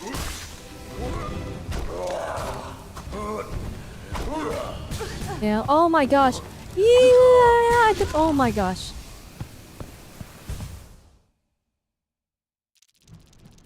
Alright, I officially don't like that room. That can happen. Flipping. I thought I got moved into the next room. Ow. I thought I got moved into the next room, so I dashed like back, but actually it... Oh my goodness.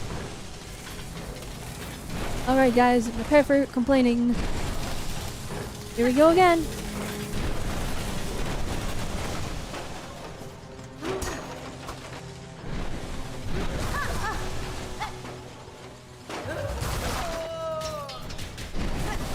Oh my gosh, I'm gonna die.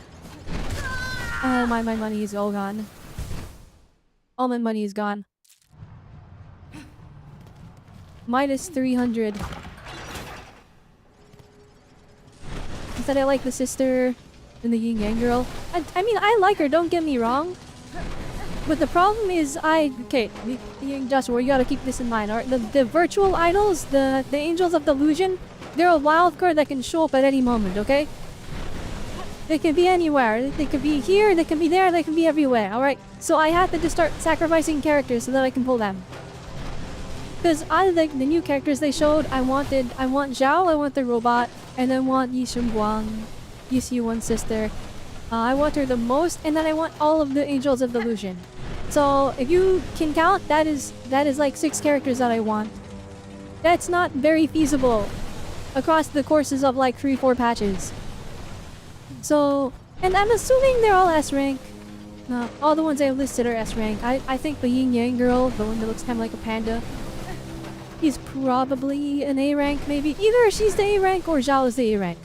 So I'm like, I'll probably skip Zhao to go for robot, big robot man. And then I'll probably then I have to save. I definitely want to get Yi Shunguang. Oh my goodness, I was waiting for that to... I'm pretty sure it lines up just fine, so I don't know.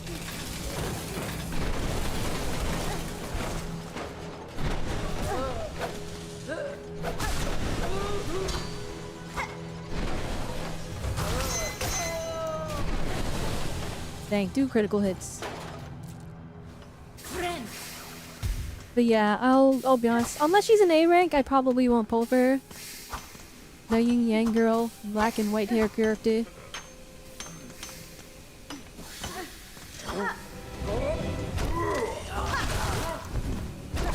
Damn. Oh my goodness. Yeah.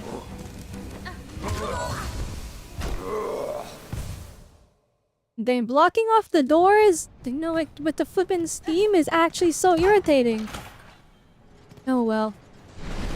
The walk back sucks too.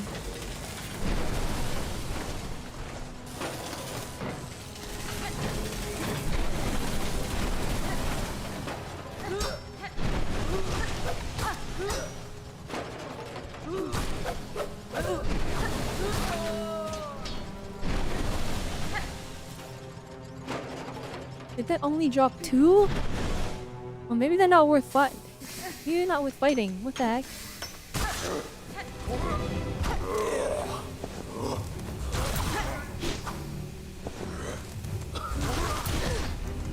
Yeah.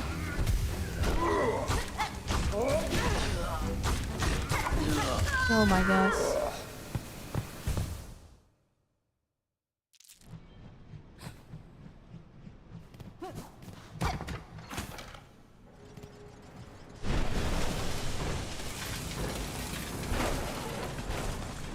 I have to wait for this. This sucks.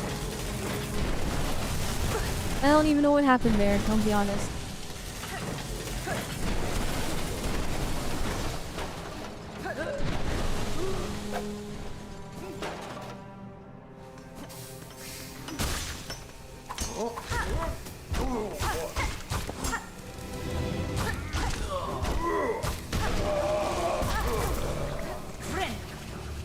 Not everything? Alright. Oh my gosh, the fucking box didn't hit.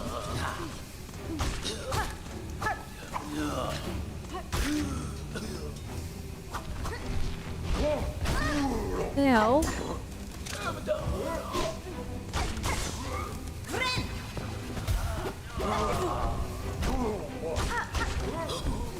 Oh my gosh, I tried to flip and dash him with him, but I timed it wrong.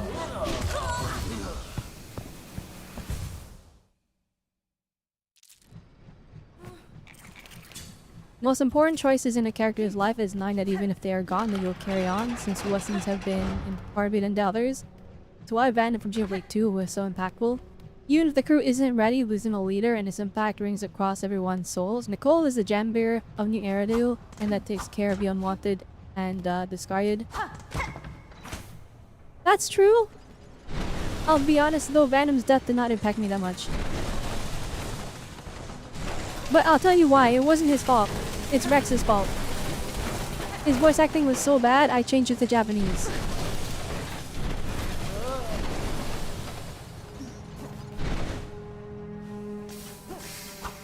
We owe Nicole everything? I don't know. It's maybe maybe the proxies? I don't know. I don't know. But that one, Nicole needs more screen time to establish that, I think.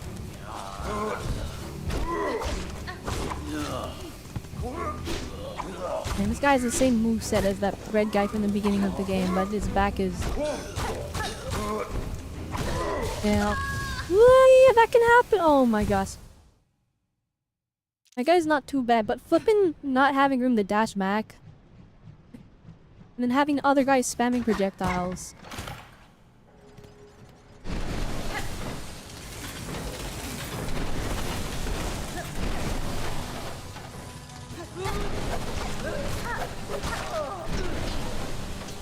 He really only drops 2. I lost 300 for flipping nothing.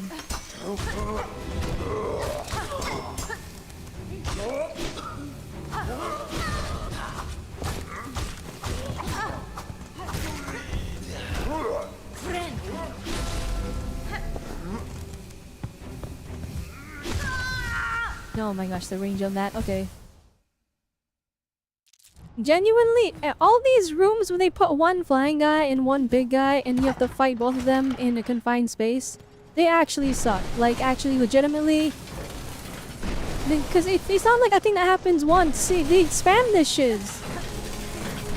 It keeps happening. I'm flipping sick of these fights. They're not fun. It's not even like challenging in the regular sense.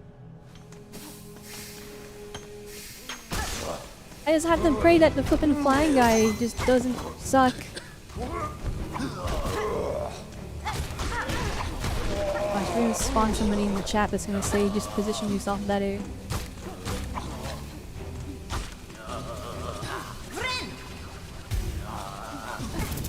Ew, dang, it was worthless. Yeah, do it again. Elf! Oh my gosh. I dashed back too. Yeah, 1,000,000%. And I'm saying this because I'm tilted right now, but I think I'm gonna stand by no matter what. I definitely think this game loses points just because they rely on this too much.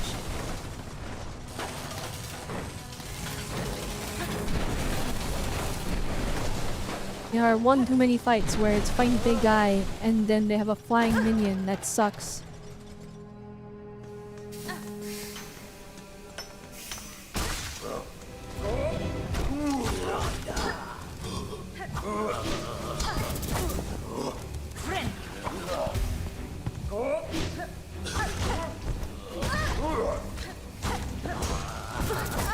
Oh my gosh, legitimately? Oh my goodness. I'm just getting tilted and attacking. The rest of the game is fun. Well, actually, some of the traversal is questionable, but I'm gonna choose to blame my controller for misinputting for that one, so maybe I can't critique that too hard. But this infuriating. Not even like, oh, it's a cool challenge. I'm not even gonna feel satisfied when I beat these guys. I'm just gonna be upset that I had to go through this. Oh my goodness, okay. You can only retreat when he does that, because it doesn't go in like a regular diagonal.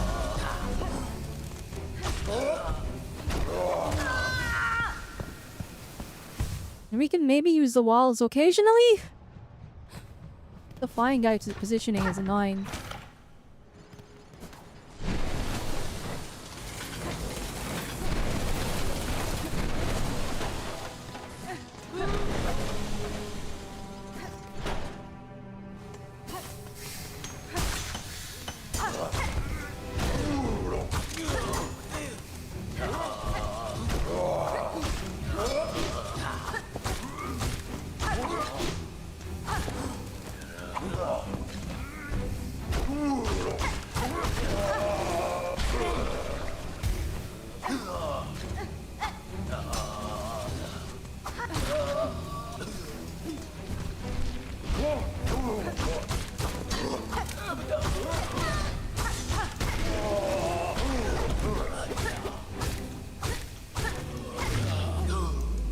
Holy moly, screw this. Alright. -1 point just for having this kind of thing happening in the game. Now the game, for me, can only score a 9 out of 10. Yup.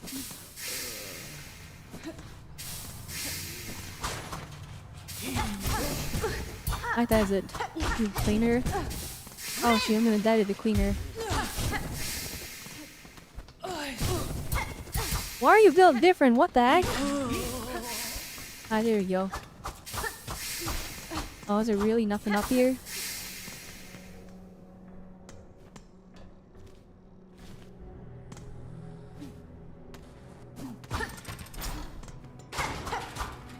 Oh, was the thing that happened. It'd be nice if I could. Oh.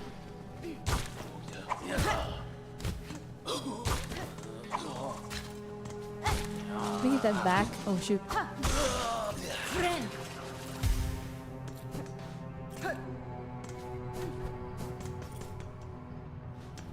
I remember last time I was looking for the pale oil. So I was scouring the entire world here before I did any of the side quests in Act 1. I was having a oh my gosh. Wait! I can only retreat so far! Stop it! I only have a map of this area. I can't even afford a map even if I found one because flippin' enemies don't drop flippin' chump chains. You're all poor. Which I guess matches the story because you flippin'... This is like the most like you are all slaves thus area in the game. Like these dudes have to pay. They have to pay to use the bench.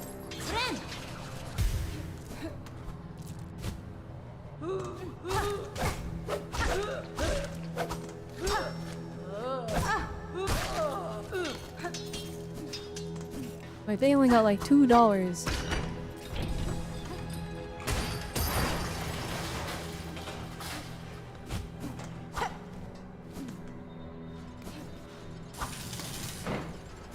Okay, I think I've been here before.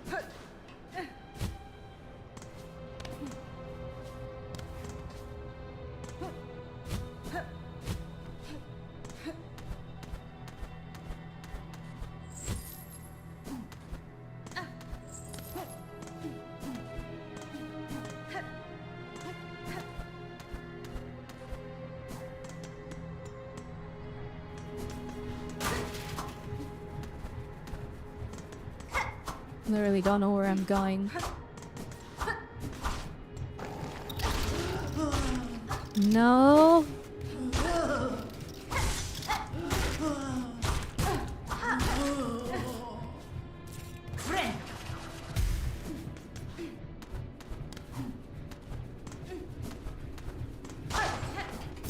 Ow, oh my gosh. I thought that was a sparkly.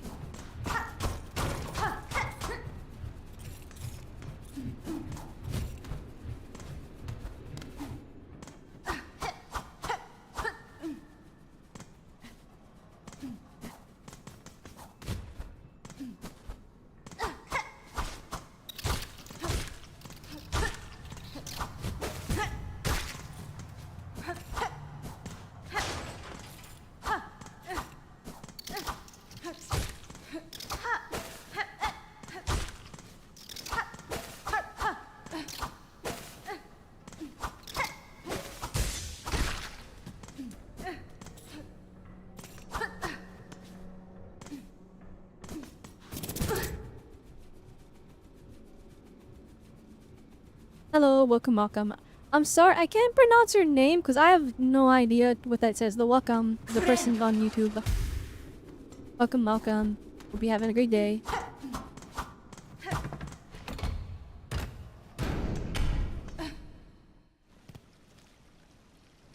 Oh, okay.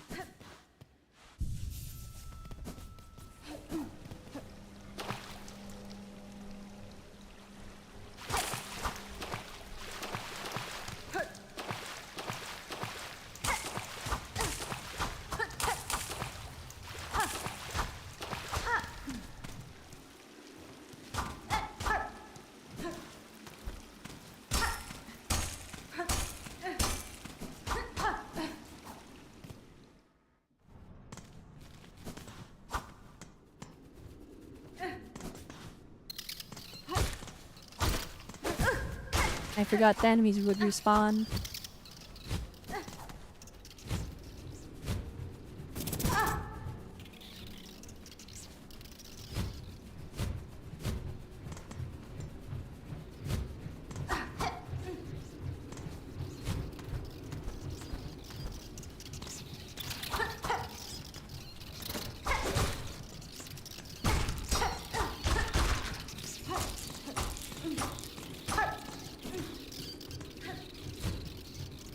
need to gather money so we could potentially buy a map. Thought we wouldn't have ferry. Definitely Nicole is like the center of the store. Well, not the center of the store. Right? Obviously the siblings, right? But she's basically the thing that kickstarts everything. You're right.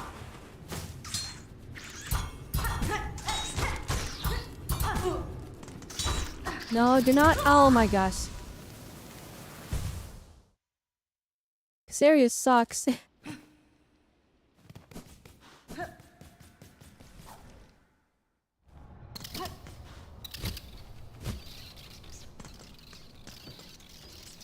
I'm gonna have a nap. Oh man.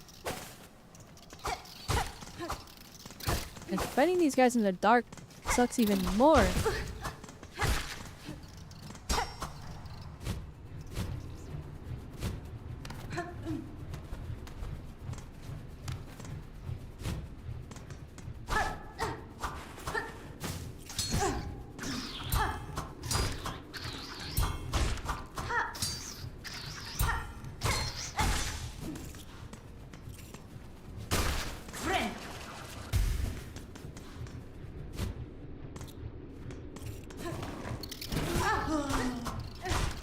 God, it's just this room again.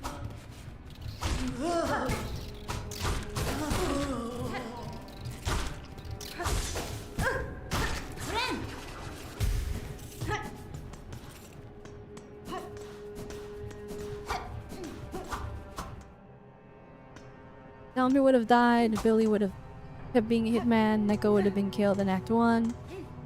You'd never have meant to cure housekeeping, let alone... I mean, she also recommended us to Bellabog, so she's behind that too.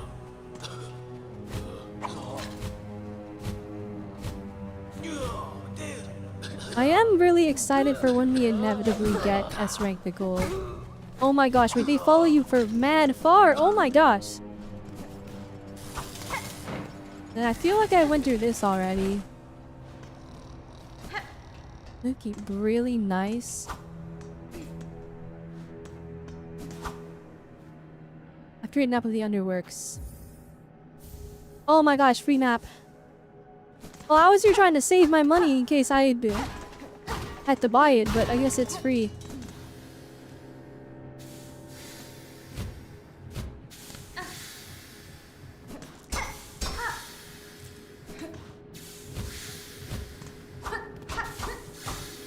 It's kind of weird.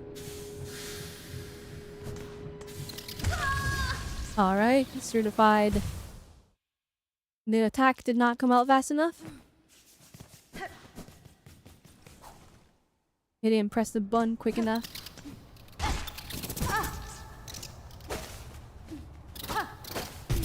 Alright, can I just delete the game? Can I uninstall it?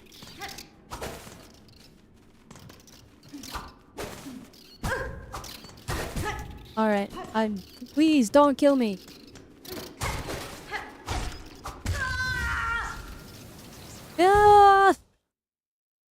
Maybe we just uninstall it.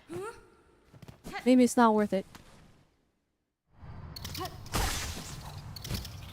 Maybe Teen Jerry wasn't cooking for 7 years.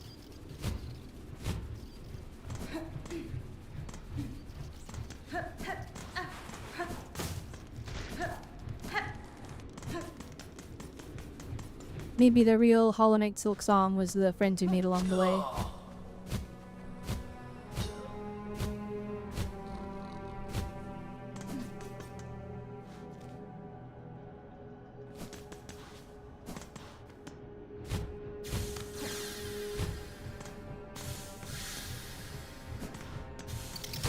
Revenge!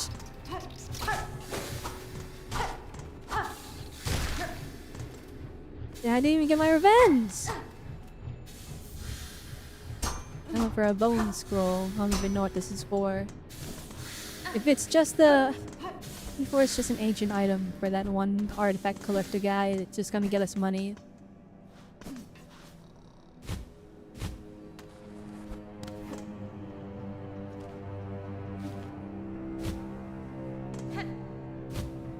It is not worth fighting the guys in this area. They're only worth 2. Yeah, okay.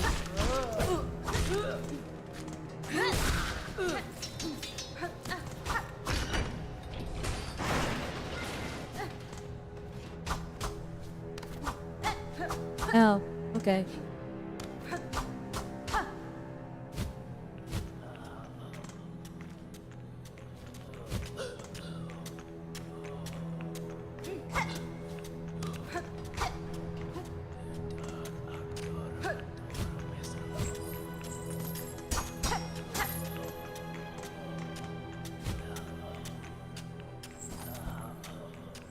And these guys are just working until they die.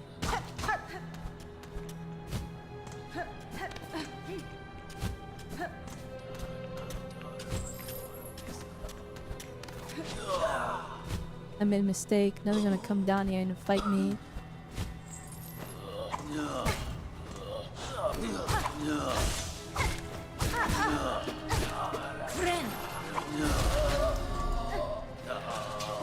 Well, that sucks. That sucks even more.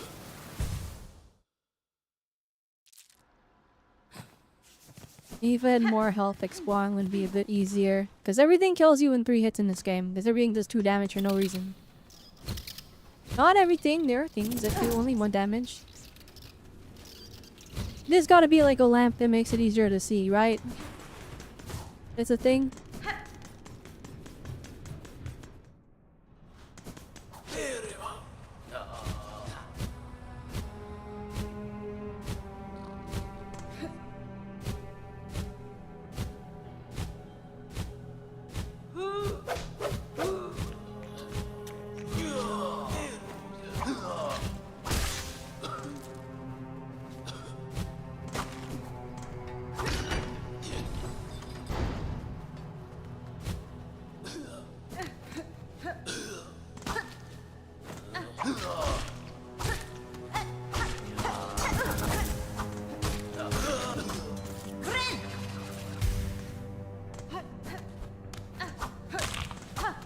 How do we go?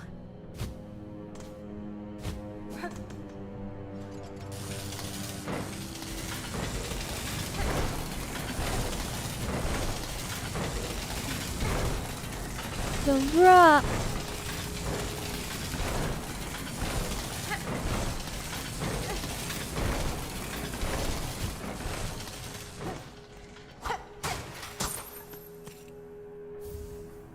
The Delver's drill.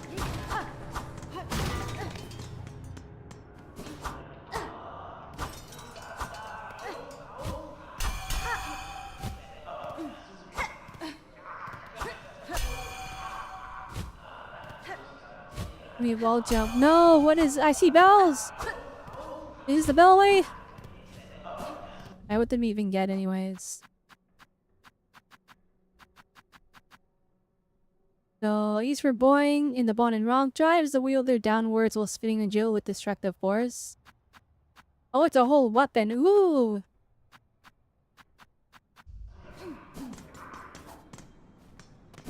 Yes, we will be equipping that.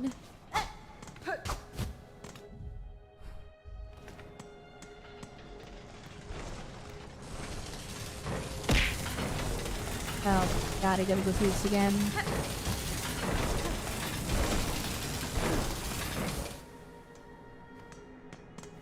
An S tier item. It sounds like it's awesome. I'm gonna equip it when I get the chance.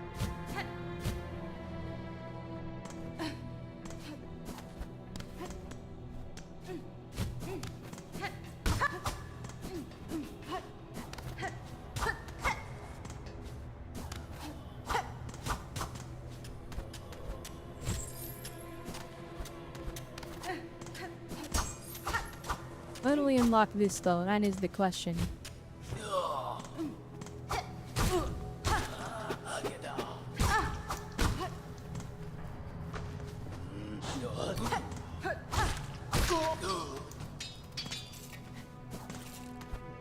You make like $0 in this area, guys. Wait, can I hit that person from the yet? Holy moly, you're cooked!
Okay.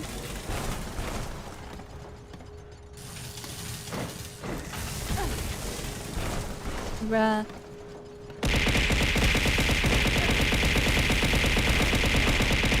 Yeah. Yeah, okay. What is it? What is that? Oh my goodness.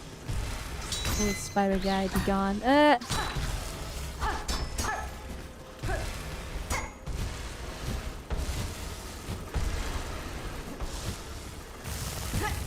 Okay, that was my bad. They slid down.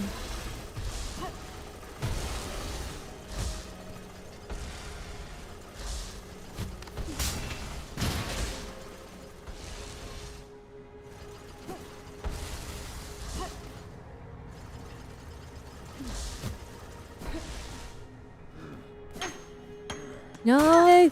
Alright, fine.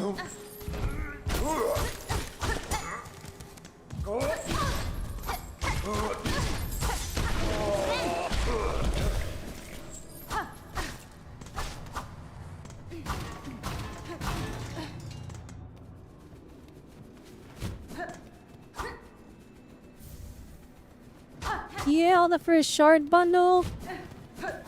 Bruh. Is there another secret? What if they hit a secret inside the secret? And actually it's just to throw us off. But actually there's something past it. There isn't. Alright, well. Thank you, Thank you, King Jerry.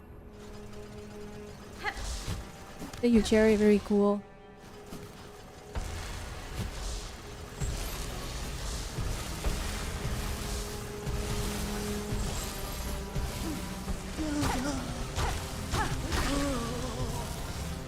What?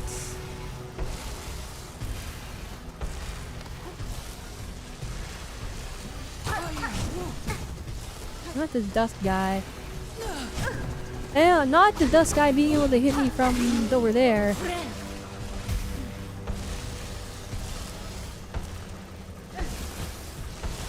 That's very scary.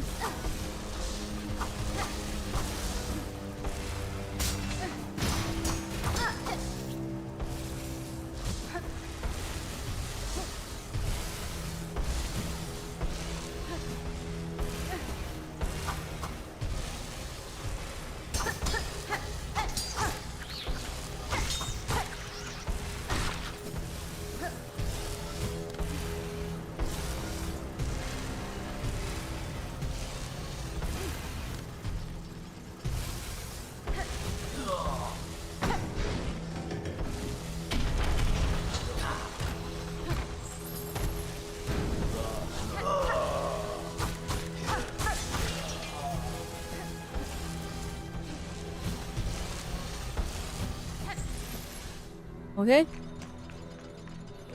Yeah, we're back here. Interesting. Bruh. Give me my spindle!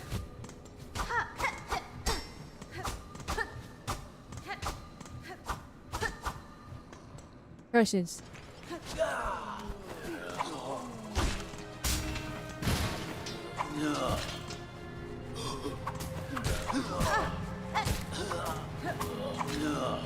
It's in bots! Alright. There's a whole other guy. And these guys are like, they're so easy to pogo.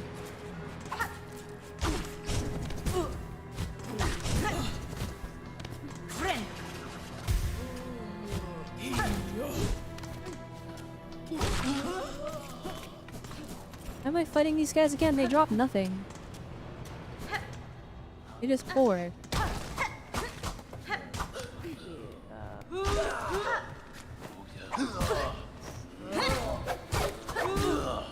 Alright, I'm getting cooked. I'm taking this. That wasn't worth it. Wait, where did it put me back to? I haven't been into bench in a long time. Oh my gosh.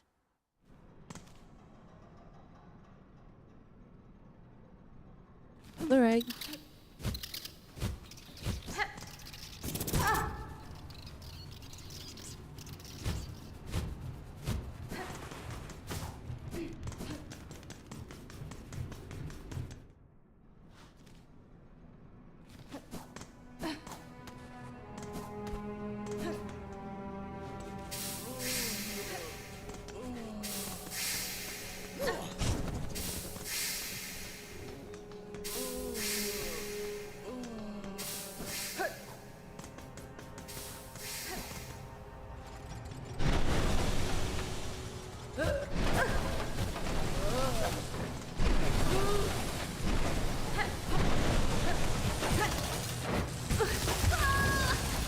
Oh my gosh.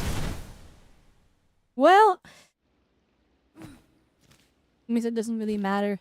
Is there a different way down? No, there isn't.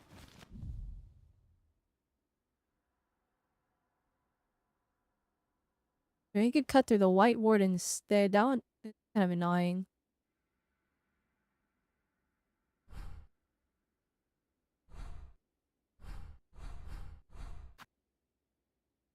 There's also this area over here. I'm not so sure about this. Did we not explore this?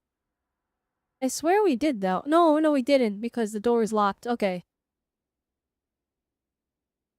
I guess this is our next stop over here. I wonder if it connects to Greymoor. Because this is an upper area in Greymoor that we haven't been able to explore.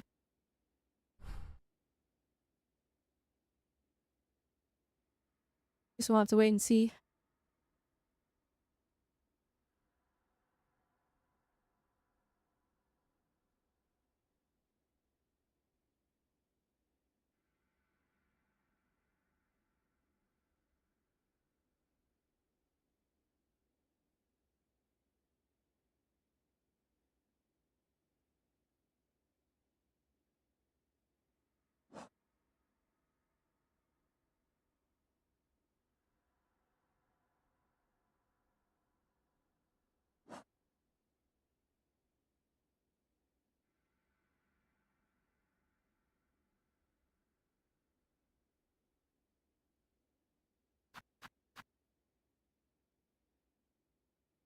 Need 6 more bugs.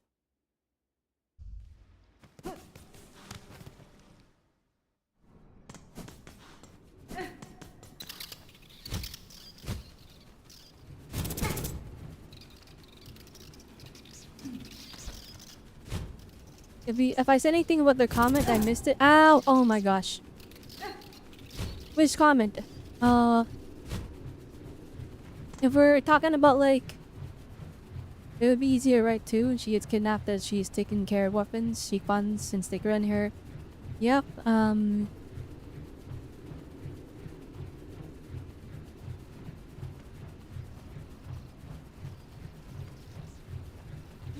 I agree, Nicole is very central, which is why I'm like, we can't kill her off yet. Oh my goodness, what is... Oh, I should have ran past this guy.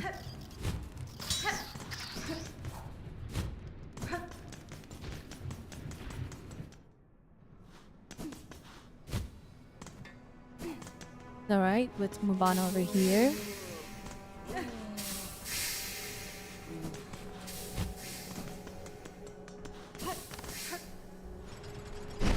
Traversing this spot in the opposite direction is a little bit hard.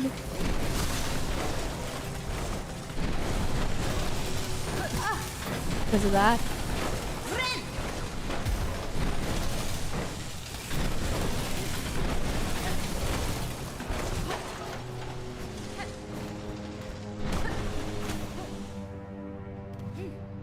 Wait. I don't have money. I can't rest at the bench. Why not yet? I feel like we need to give her more screen time in the main story. Because like all that stuff that you listed is stuff that happens inside stuff that not oh, not everyone's gonna do. My apologies. I'm a little worn out. But that's okay. Yeah, it's all like the developmental stuff that we've seen in Nicole is stuff we've seen not really in the main story. It's all inside content, like the videos and her like hangout events. And like while everyone has access to them because she's free, I feel like, you know, those on the voice side contents, right, we need to actually like play on the character a bit more outside of that.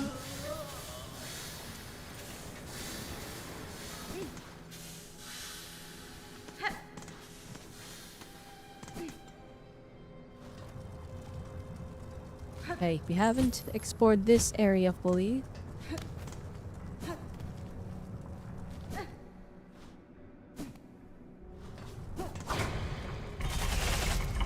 I mean, that's basically all. That's my main reason for not having We're not having Nicole be killed off just yet.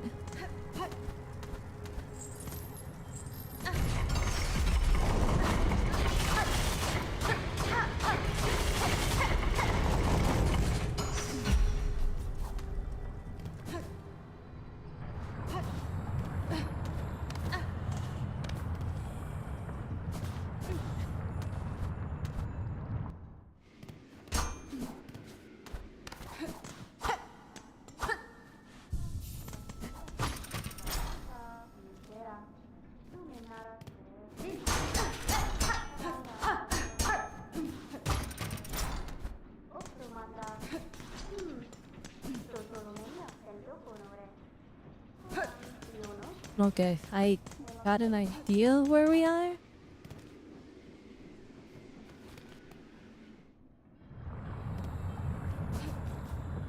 I mean, isn't that how death works around? I mean, true, but in the context of a fictional story, we're allowed to... What is happening? Okay, there's people yelling off it. Oh.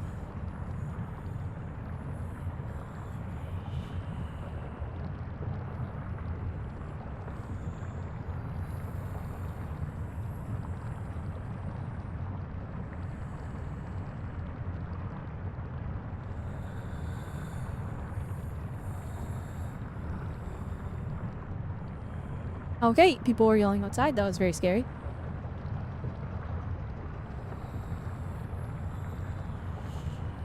I'm a bit worried, but I'm not gonna get involved just yet. Not enough for me to get involved.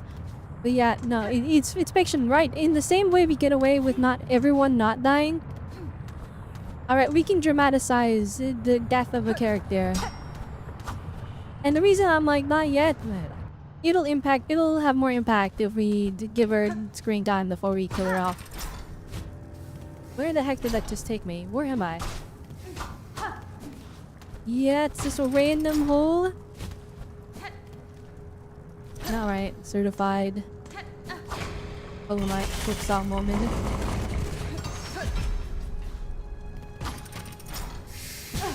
Oh yeah, it's a bit alright.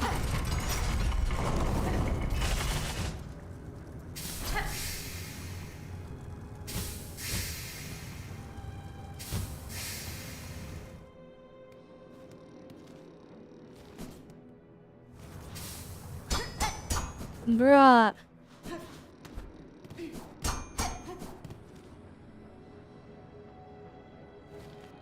This is not where I was before. Shoot,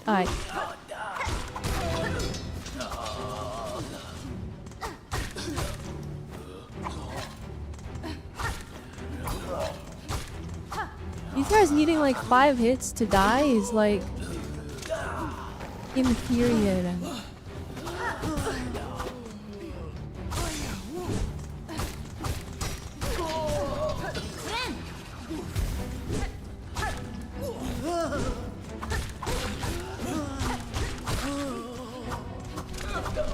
There's more?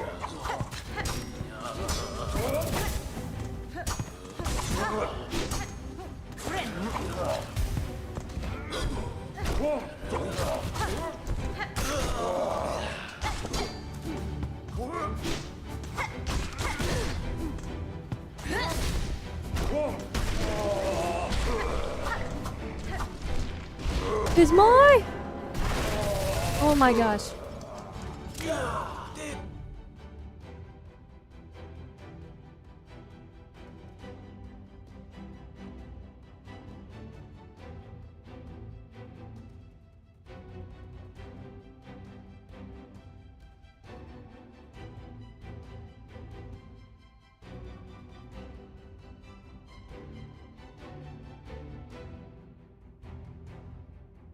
Alright. I might have to get involved with the people yelling outside right now. It is going very, oh my goodness, please, wait. Have mercy!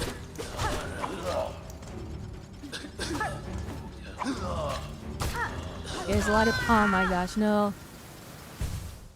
I'll take a break. I don't know, it's like... I don't think they're of the right mind. So I used a quick, maybe it's a quick phone call. I'm not sure. I can just do what most people do and mind my own business.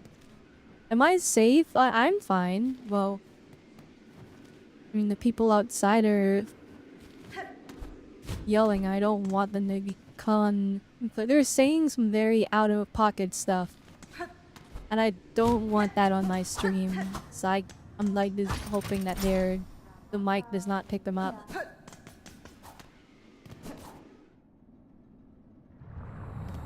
And it's a very much, it's concerning at the very least.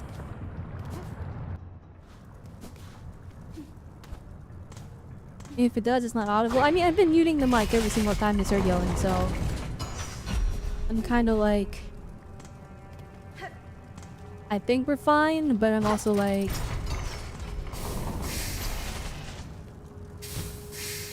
I don't know, they're saying some insane stuff.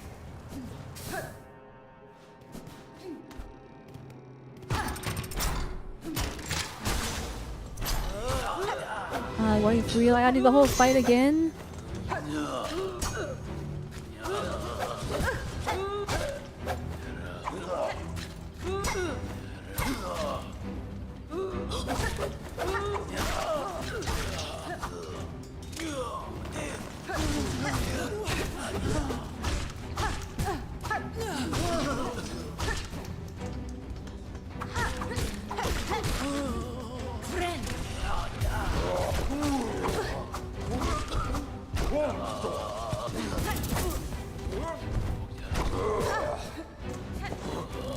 Oh my gosh, I'm in such a bad position right now.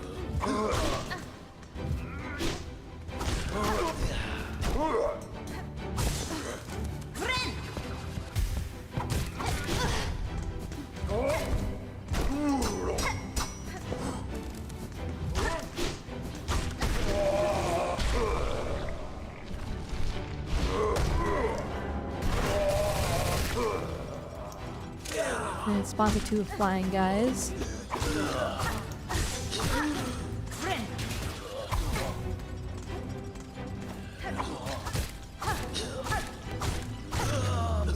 There we go. Holy moly.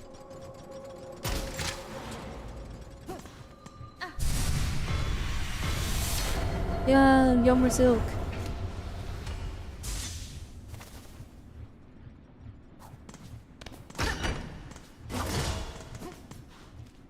Oh wait, is this just... It's just over here. Gosh dang it.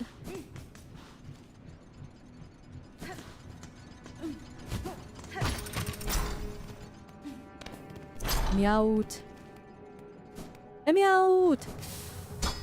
Alright, how do I get over here now? That's the question.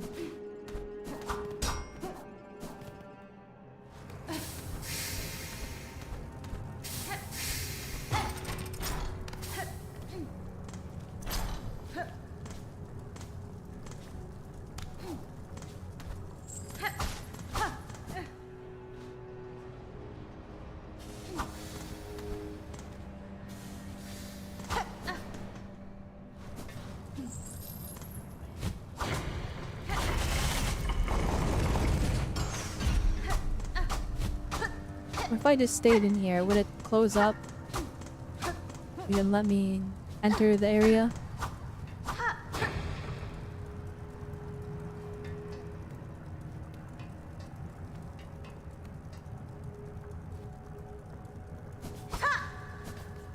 I guess not. Okay, this leads to nothing, right? What is the point of this?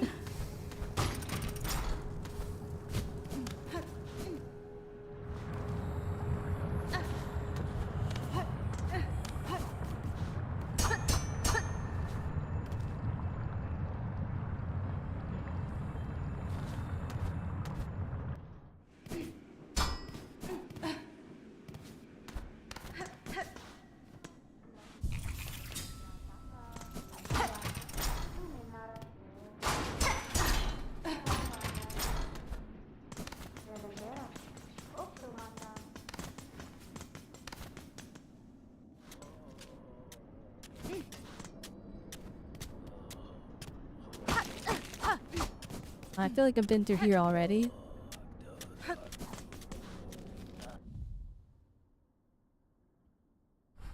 What the heck?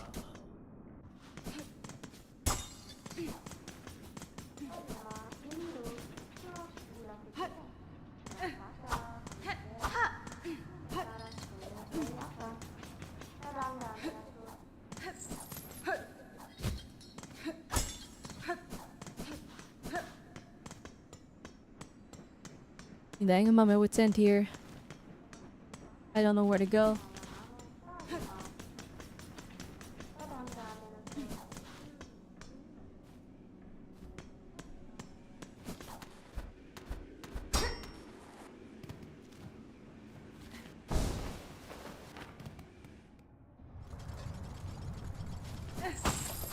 Wait a minute, hang on.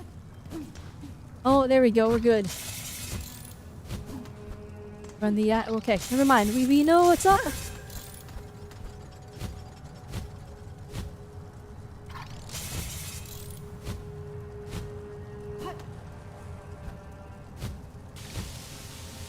I don't like that. Okay. Now. Now. Take her to stand and save. Huge, not huge.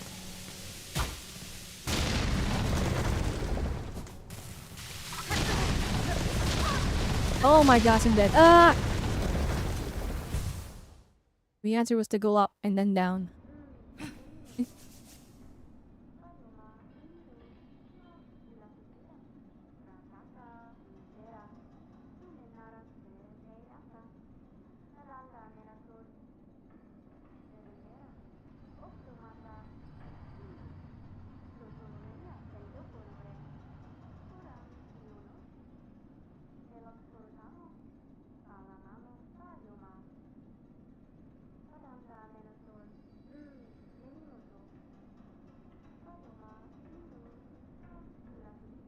Unified Robelle snack time.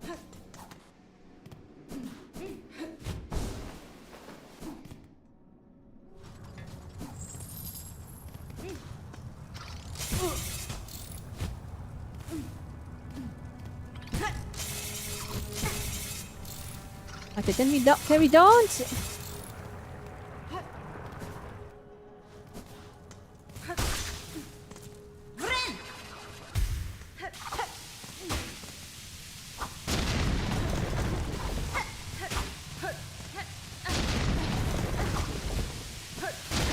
Oh, they spawns more of them. Okay.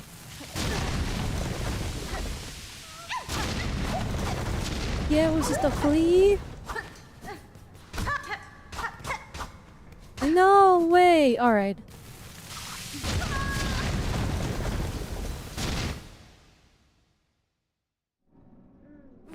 Spoil it right if I can.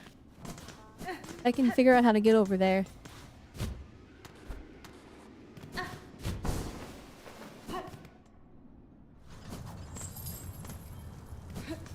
Do I even need to go back for my cocoon? I had like $0. Yeah, I'm gonna get by every single one on the way down. Alright, we don't need to cocoon anymore. Alright, we just go explore.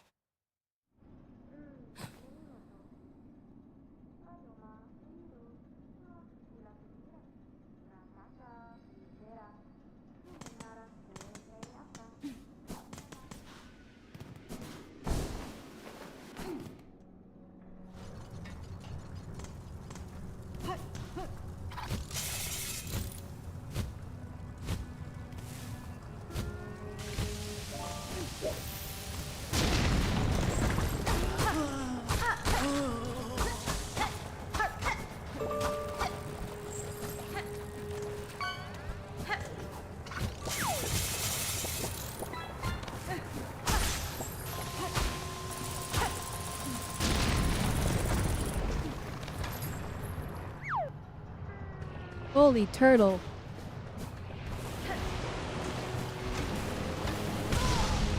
Oh, okay.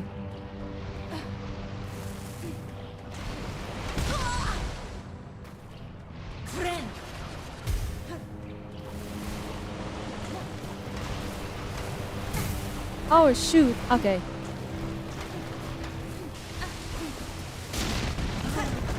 There's a little guy there.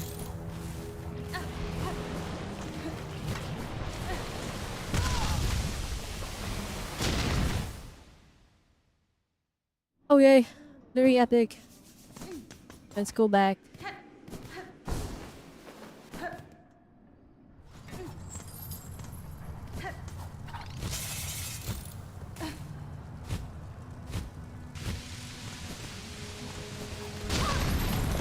That still hit me? Oh my goodness. Yeah, the longer I play this game, the more I'm like, I actually don't like this. But I like the boss fights. And there's areas that are like legitimately like super pretty. But like exploring sucks. It's actively doing everything in its power to go against you. Enemies do double damage, like I feel like this is a stain in the legacy of Hollow Knight so far. Maybe that's too much like critique here. Maybe I'm just frustrated, I don't know. But like I have fun for a brief moment and then they just take it away. I just flip in, they're like, you know, what if we were just mean?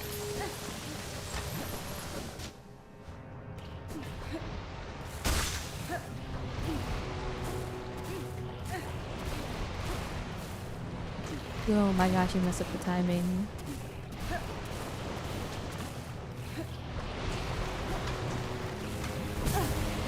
Yeah, thank you, game.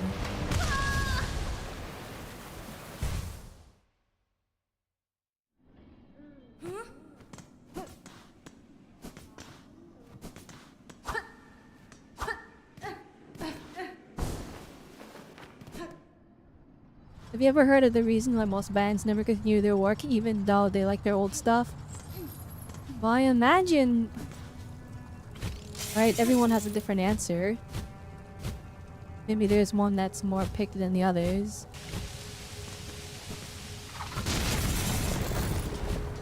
But I imagine it's just... it was all too similar.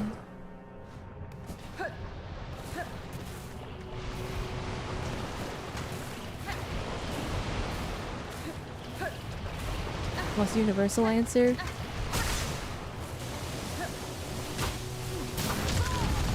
What? Okay.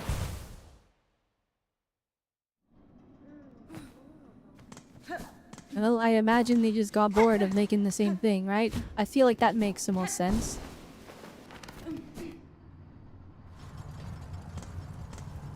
So Team Jerry did the universal move of making Hollow Knight but not fun.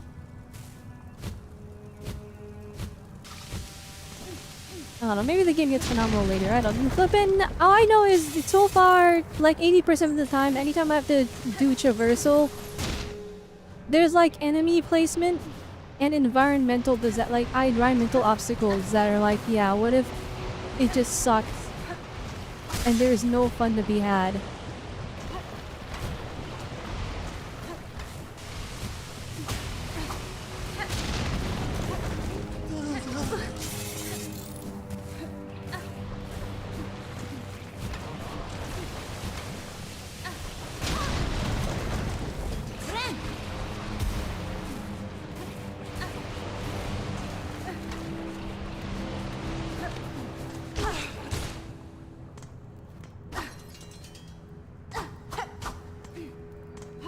It's like, you know what?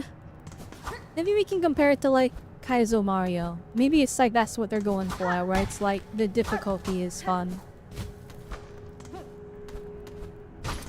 Why it's like this, well, I mean Kaizo Mario is maybe unreasonable. That's like the most unreasonable, like nightmare toxic level design you could ever see. That like you can only finish if you land a very specific glitch mechanic.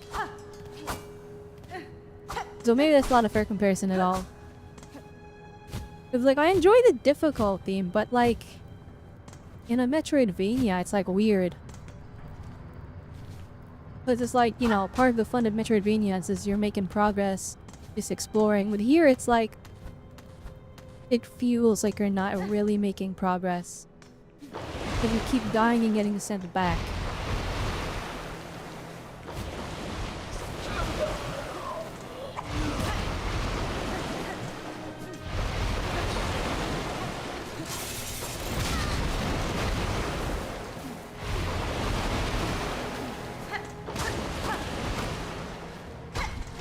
Oh wait, we found a rock?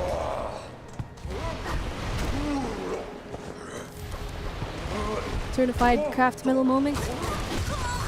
Certified I died over here moment. It doesn't matter. I don't have any money. I got nothing to lose. I just don't like having to walk through the same place over and over again.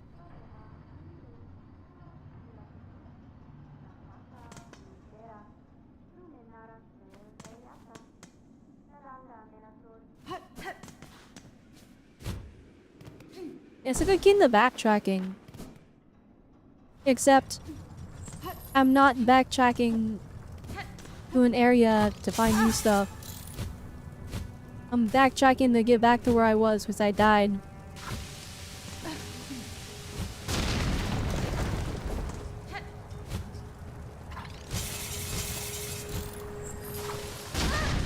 Very epic.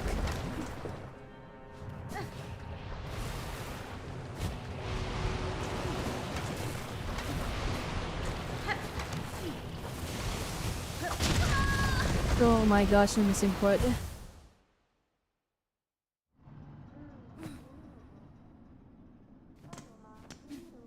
Maybe it's most bands never stick to their original niche is because their main song isn't their inherent jam. They become too good at their sound, and the reason their fans but in the first place is because it was easy to digest for the average person. So when they get really good at pushing pushing the type of sound and art that they want to make, it's undesirable to the masses. Okay, so that it's like called the Death Stranding effect, but it's what happened with Death Stranding, where Hideo Kojima purposefully made it not like the mainstream thing. So the people that like really like the mainstream did not like it. And like that's Hideo Kojima, like, you know, pushing his specific talent in art for like what he got really good at making. But the people that got through it really liked it. Anyways, I've been saying this about Arknights Enfield, where I'm like, I hope that the game isn't super the mainstream easy access. Because I feel like what makes it, you know, not mainstream is part of what makes it special. I don't know though. Flippin'.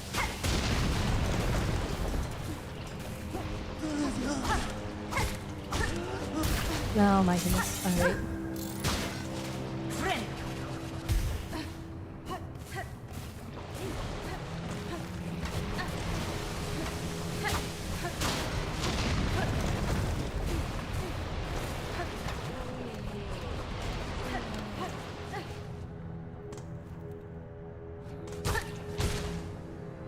Screw that, guys. Alright, I went through there before already. So the next spot. And that was my bad. Is it this? Wait, actually, what's up top? You're gonna see it goes up on the map. Our way, maybe not. Oh no, it's over there. What? I'm gonna go straight up over here. Oh wait, I understand. I understand what's here.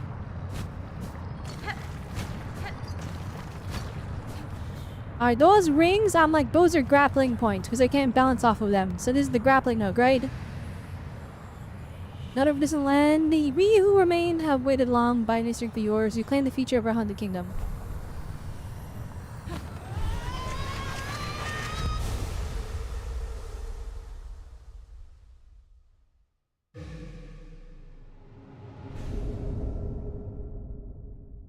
Oh, let's go. It is the grappling hook. Sweet.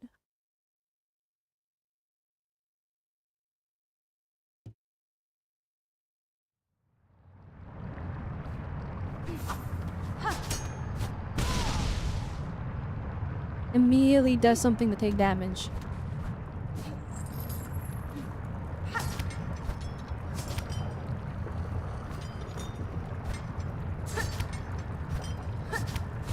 Oh, we can just grapple the nothing.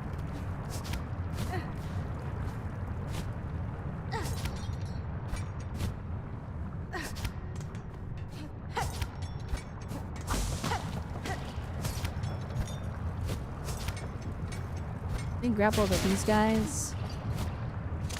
I can. The problem is I'm gonna run out of silk. Ow! I am cooked.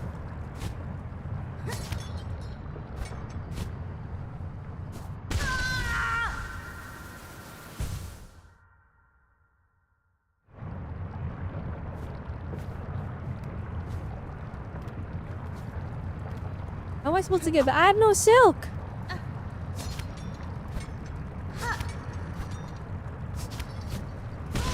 Ew. Or does it not? Can I just use it no matter what? But like, using it expends silk anyways.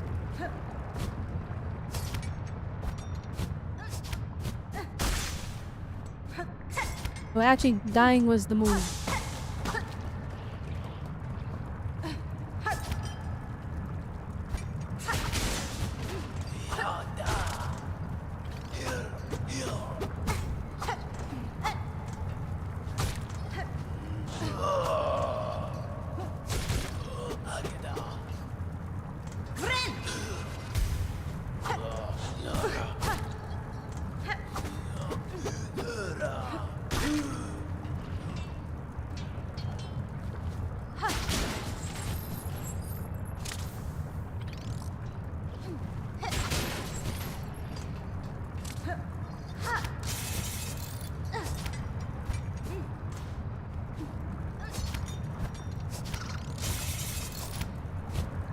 No! Oh my gosh.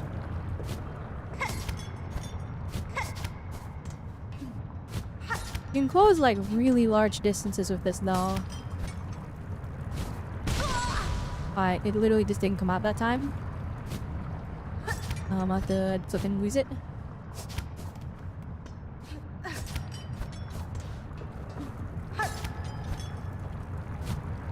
Why didn't it come out?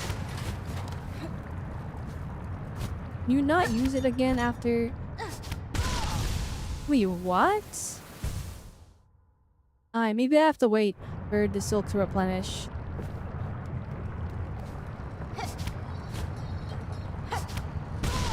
Oh, we do. Okay.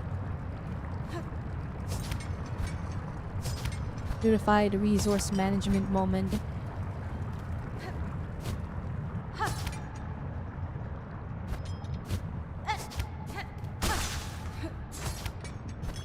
That's why it felt weird. Because I could just spam it.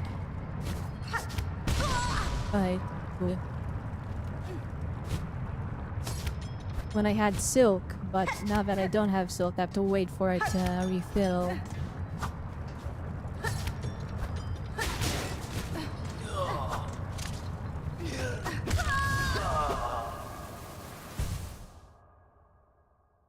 Traders become too good at their art and opted to not bend their style to the average player. And then when testing, they thought all of this was commonplace since they were... I wouldn't say they got too good at their art. I think they wanted to make something harder. But like, when you make something, you get very good at it. I know, because Drawn Simplistic made a demo for one of their games, and I was playing it, and I couldn't for the life of me, like, do the action combat properly. And they were so confused that, like, that it wasn't just second nature. We had to rebalance it for me. Alright. Alright, we'll just...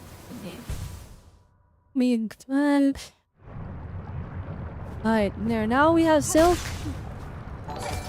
Now there's no more waiting at this one spot for 5 seconds for the silk to replenish. Hey, thank you for the raid, kid. You blanket. How'd it go? Hope you had a good stream.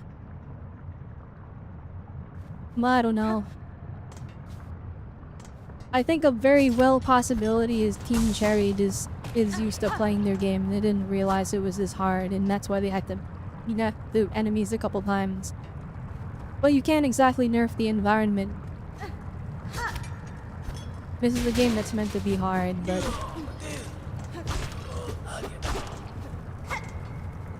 I'm like having not as much fun as Hollow Knight.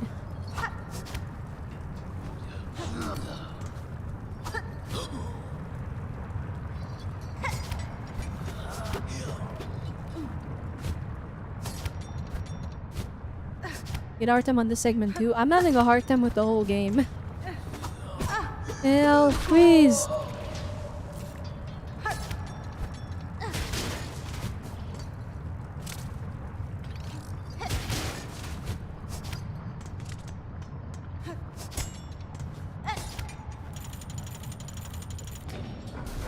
That's cool. Never mind, I hate this game.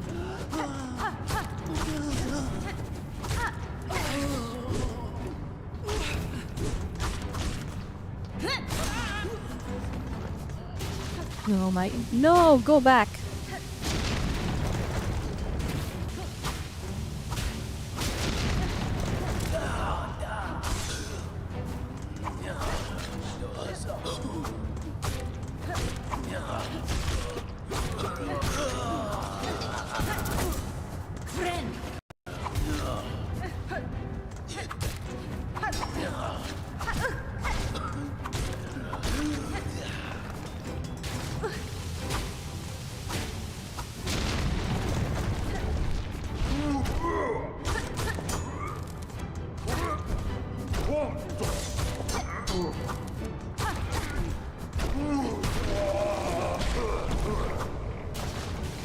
No, do not!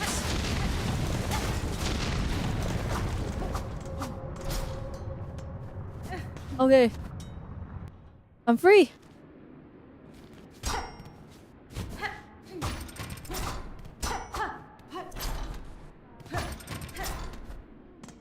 Oh, okay, now we're over here.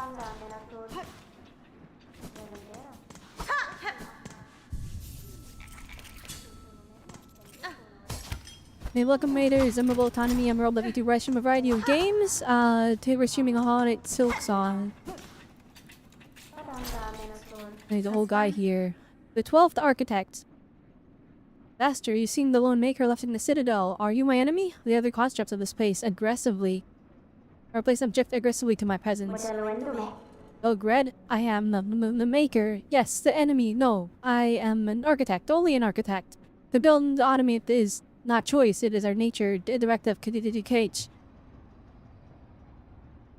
You are Reef's type, yes, a first child, but is it extinct or not?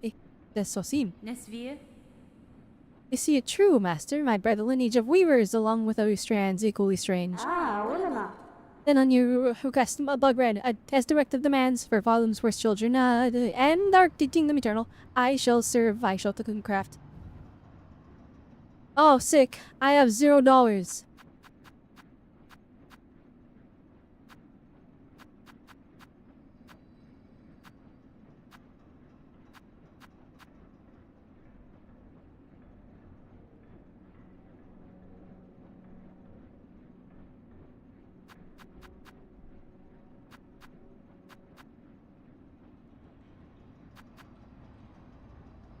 Let's see here. Dogwork wheel.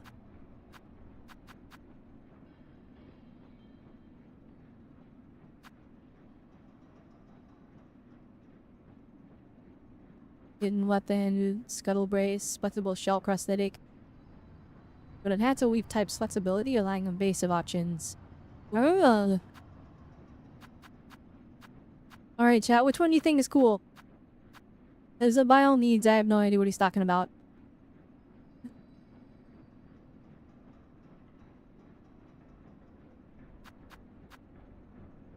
I can get the architect's key, or I can get the scuttle brace, like right now.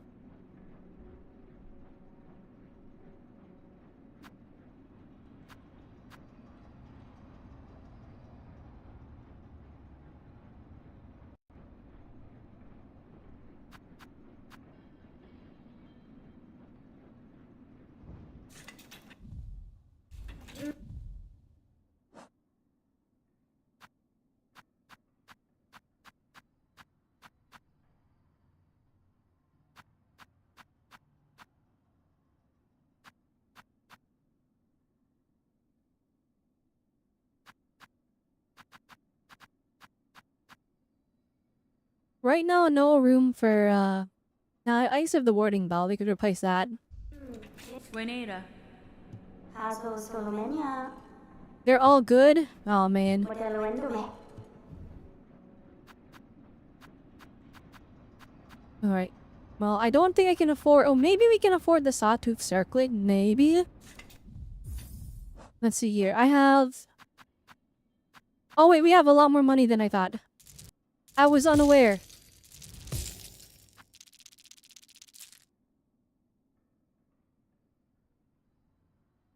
The Skull Brace isn't worth it? Okay. Si mandore. Alright, not the Skull Brace then. So we could go for the Cogwork Wheel. I don't have enough for the crafting kit, unfortunately. Sawtooth Circuit is also reasonable. I have one metal, so I can only get one right now. But I have a metal at least, so I can choose one of them.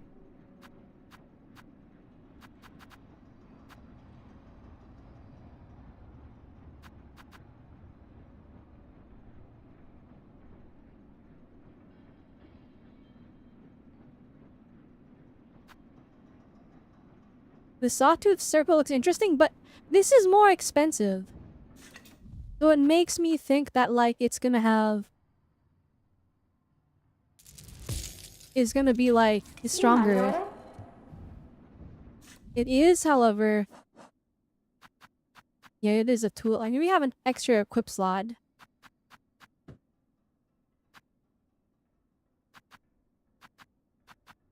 The other one is yellow. I'm really curious what the... Si mandore. What the... Oh, wait, no, it's not yellow. It's the blue one. Blue is passive, right? And blue is passive, and then red is like an actual tool that we use as a weapon. The wheel is super good for low enemies. Ooh, okay. We would have to keep crafting Cogwork wheels. I would use up shards. The Sawtooth, that would just be a passive thing, right?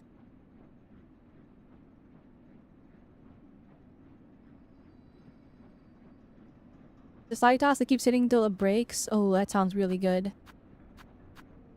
I feel like that would be good for shredding bosses. I'll go for that one. Eh, we don't have any more metal, unfortunately.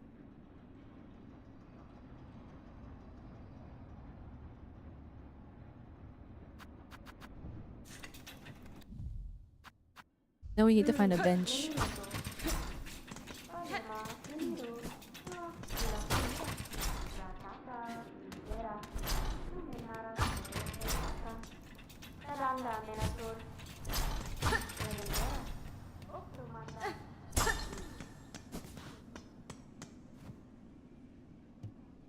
Okay, that's the thing that the key is for. But we need to get tools to prove aptitude.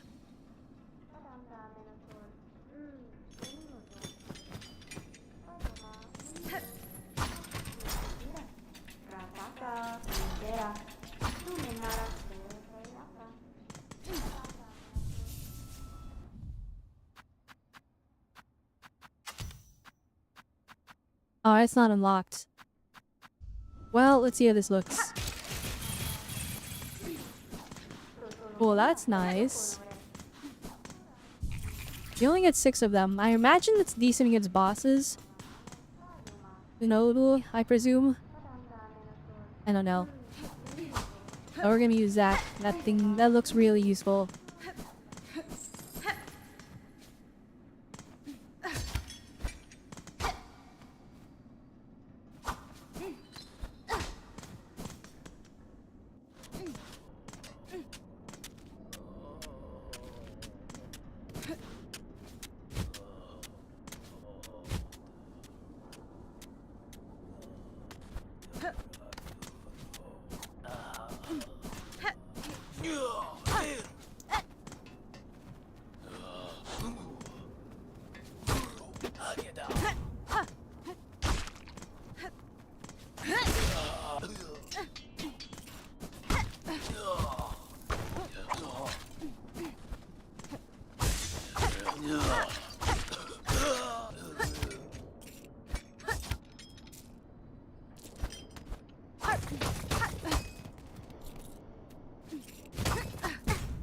Well, that was kind of lame. I thought we were gonna get something cooler by getting access to that new area. Alright, you haven't gone this way yet, I don't think. Oh, that's why we haven't gone that way. Gosh dang it, what does this game want from me? Am I supposed to go?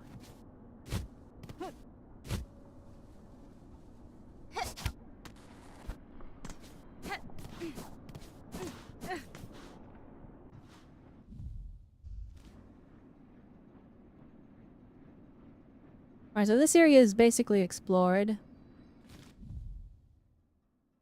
Then where else can I go? Maybe the central area in the Citadel? I love World Chambers, or I guess it's Cogwork Koi. Wait, I know I can go for these things, but I'm trying to do side stuff for now. I've just been looking for the pale oil. But I've like combed the entire area. We found one of the pale oils, in this area over here, in this dining room. But Shadow said it wasn't accessible right now.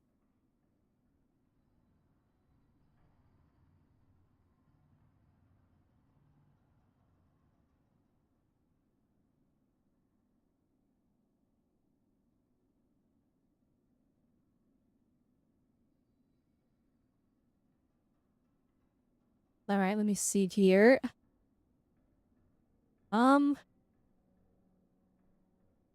Well, wait, we haven't been to this area over here yet, so maybe here? I think that's gonna take a while, though. No, it says either we go left or we go right. It was over here, which I don't think we have regular access to. But I remember getting tilted in this area here. Oh wait, I think we can grapple over here though, maybe. Yeah, I think we just go this way. Okay. Let's head up to White Ward. Since it's closer, and we'll just head on up.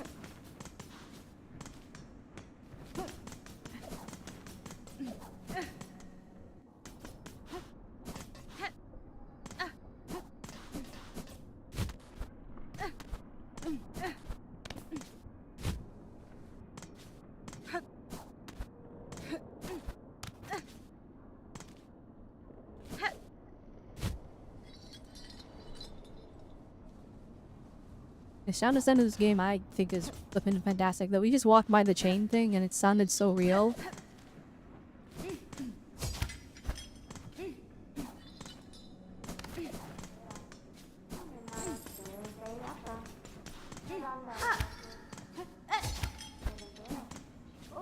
I have to figure out how to get up there though. Oh. Never mind. Okay, not there.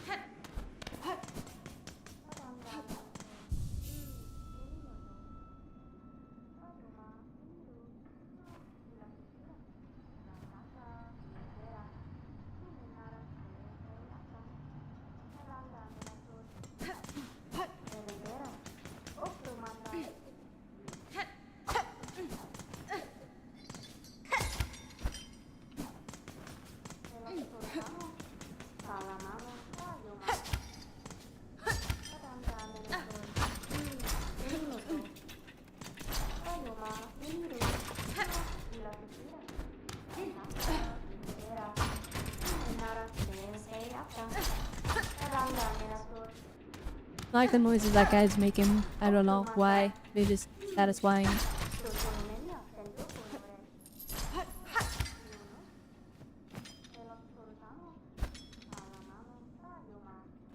So where I want to be.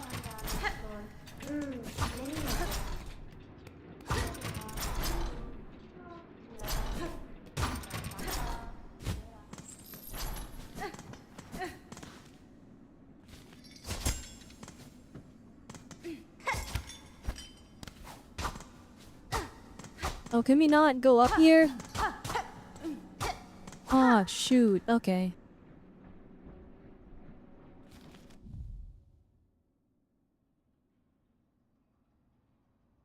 Bruh. Oh my gosh, you have to walk 50 miles.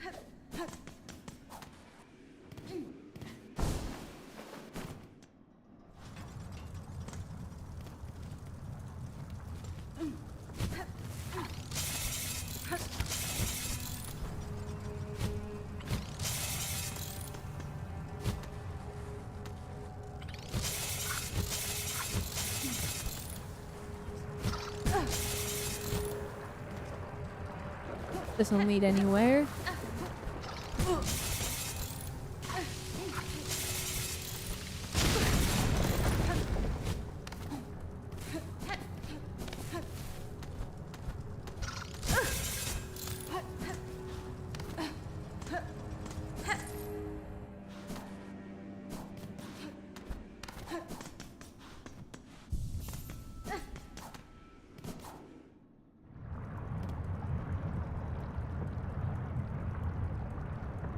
Have I got going under the Whispering Vaults?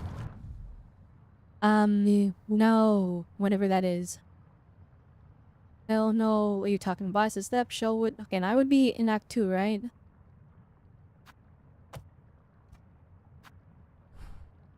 No idea.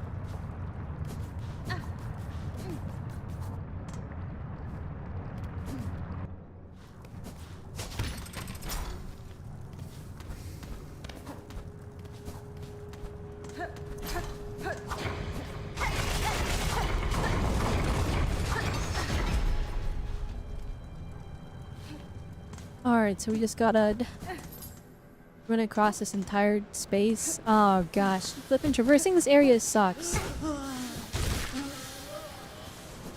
I do not want that to go through this whole shebang here.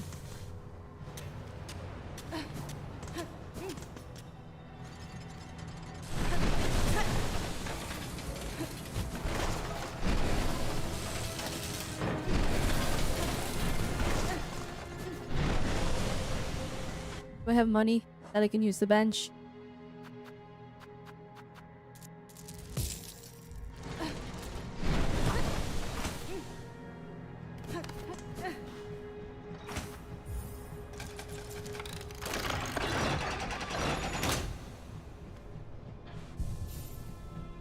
Here we go.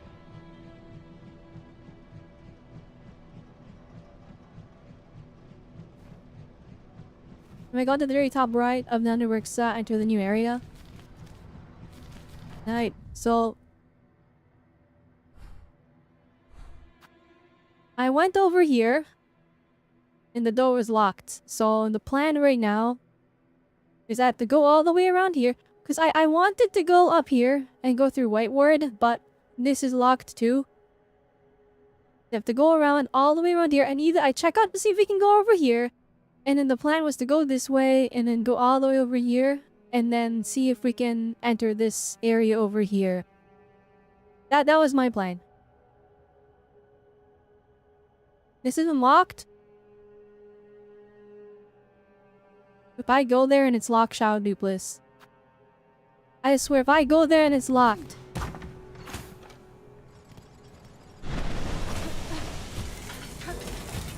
If it's, oh my gosh, if I go there and it's not locked, then you're my savior. If I go there and it's locked though, I will have your head. I will take your VIP badge.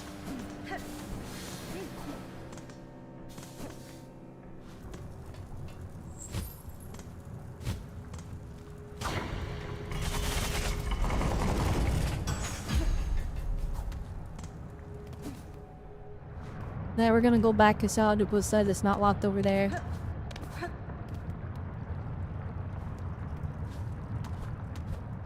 Do what you want. Alright, one of you is losing your VIP badges. Alright, well, we'll see how it goes. Alright, let's see who wins. Either it's locked or it isn't.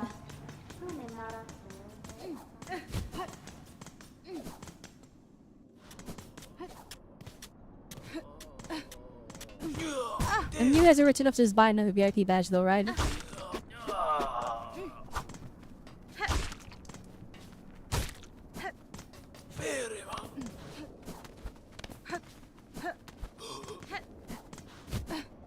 Okay.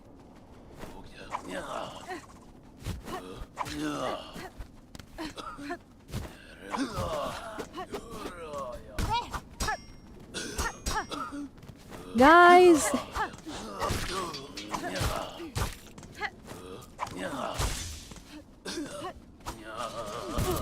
Ew. No, my gosh, I'm dead.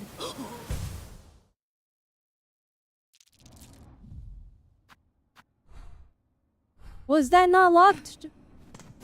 Or is there a technique to open it?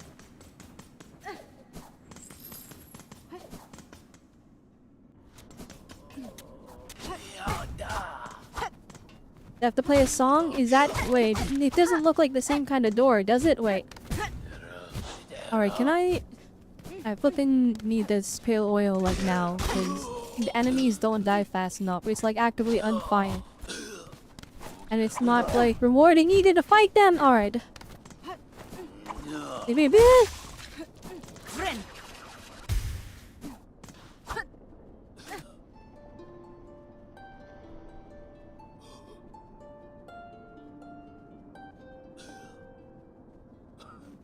It's more than just one song. So what you're saying is it's locked.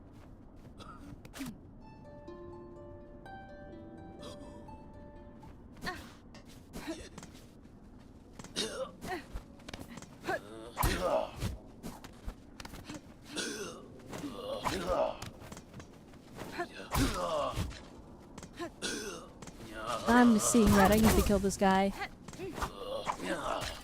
Gosh, you're so annoying.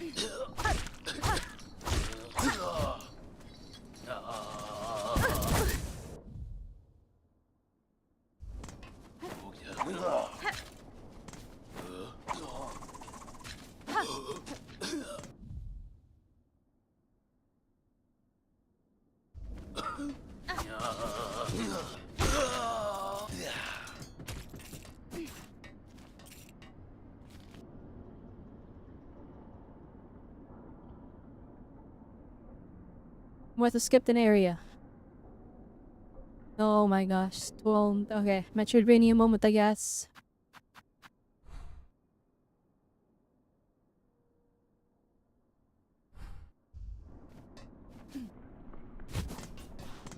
The non-linearity. Where's Ubiaki badge? I'm taking it! I am taking it, it is mine!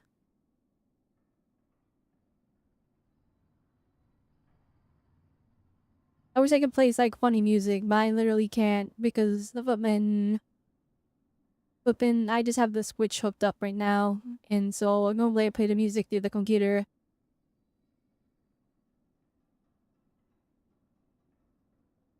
Alright, not fun saving up for another one.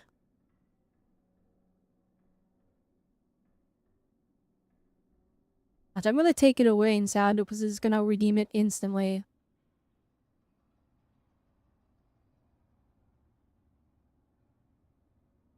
Although you guys have been fishing a lot recently.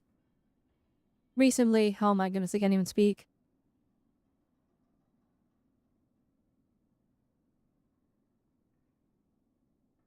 I forgot where the tab is.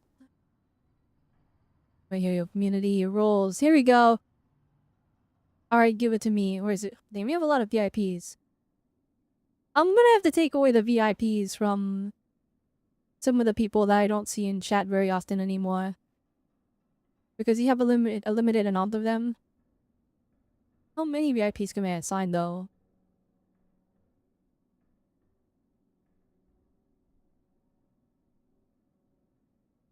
You know the point, since you tried to make my videos exciting when gambling, but you asked basically 120. Oh, I'm sorry, Shadow. I'm sorry. It's okay. You'll earn it back. You'll earn it back when you do more gambling. Oh, now I feel bad. Alright. You have been stripped of your status in your prestige. Alright, you'll earn it back though.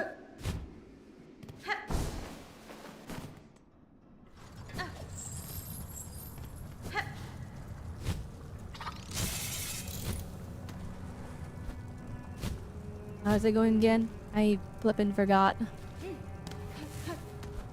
Wait, I need to go up. And oh, I killed me. Oh my gosh.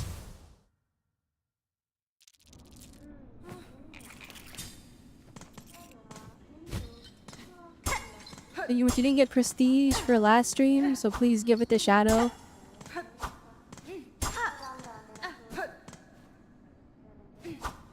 But actions have consequences. Actions have consequences, guys. Pay for another one right now.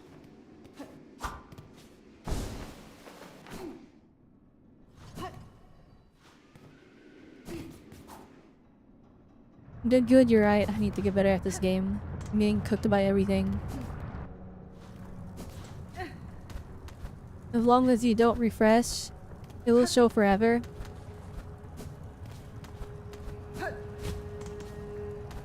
Is that how it works? Or is the badge of honor now gone?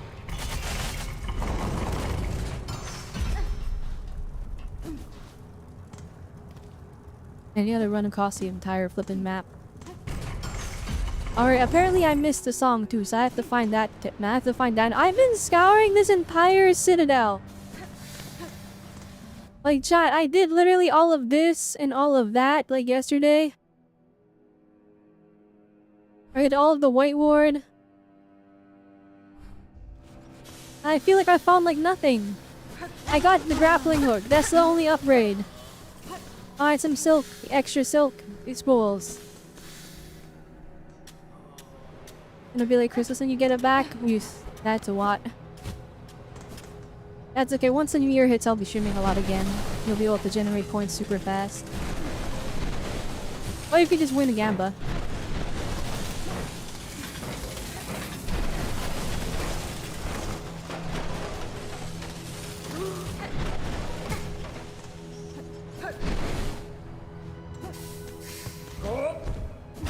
You get to respawn, sir?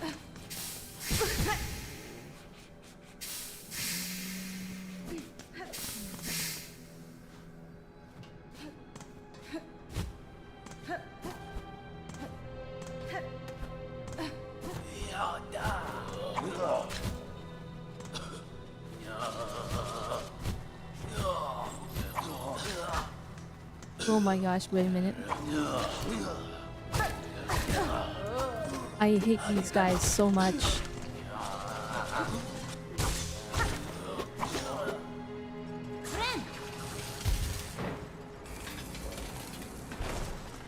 Okay, we need to go up.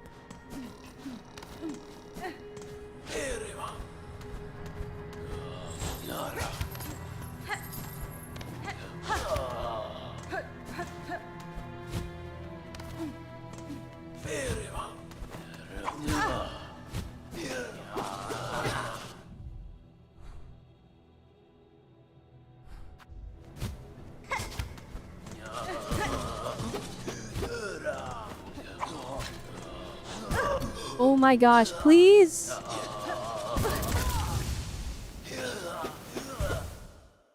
Ah, Fluky. Do I have to walk the long way again?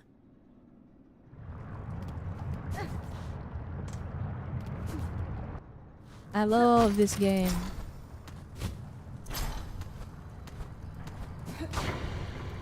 I'm really having so much more fun in Hollow Knight. And Metroid Dread.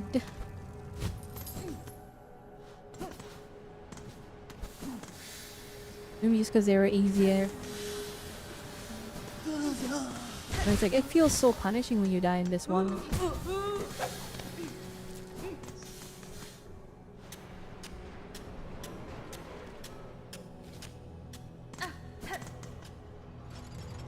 Oh, I can't even afford to buy the flipping bench now.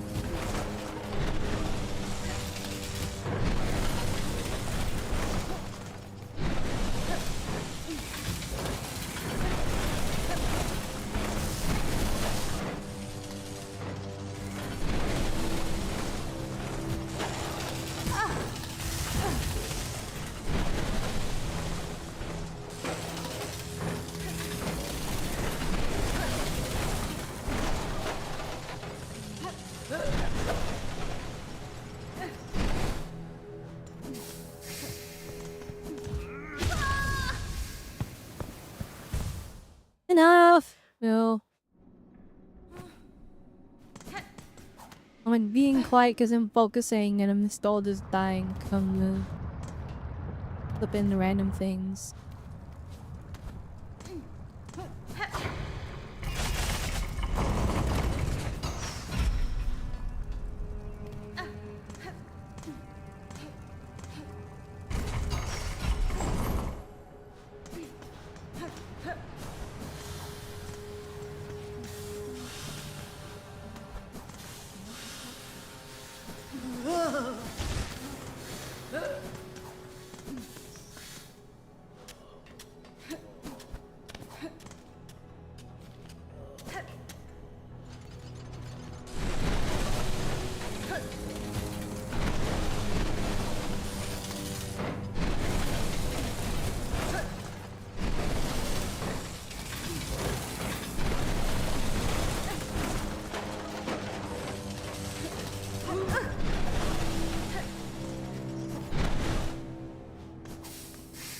Okay, we're back. No point in fighting that guy. He's gonna drop like $2.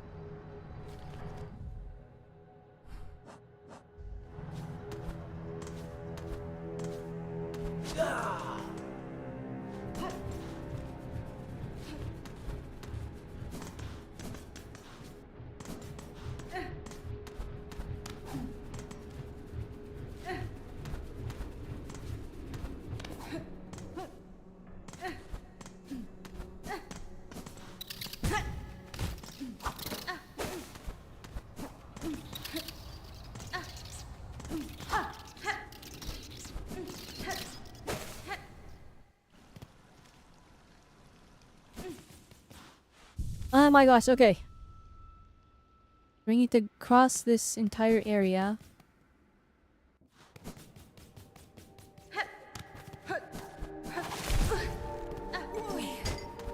At least the music is nice now. The music of the LA area was like, it was so nothing that I was like about to lose it. It made everything more frustrating. We can't go over there, okay. He's gotta run all the way across then.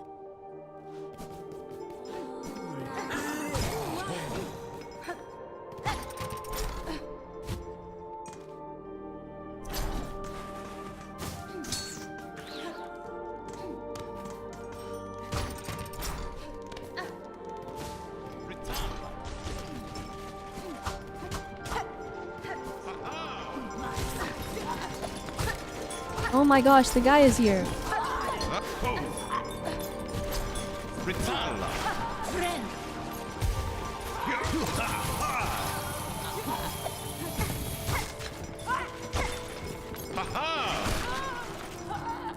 We did it, sir.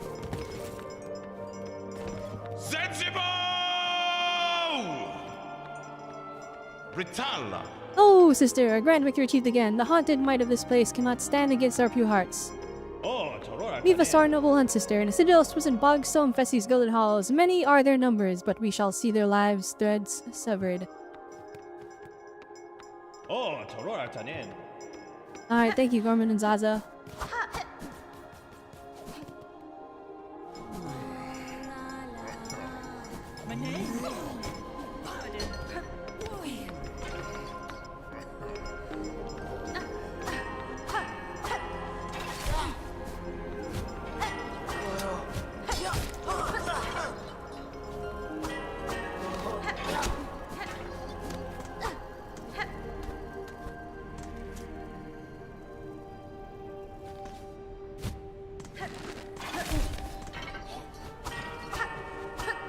I don't think it's over here.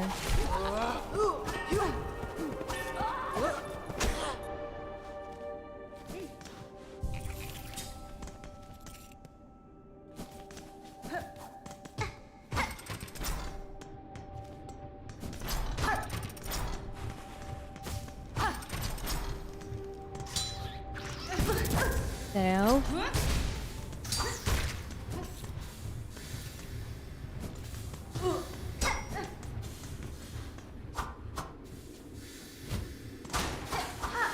is this lead? What the heck?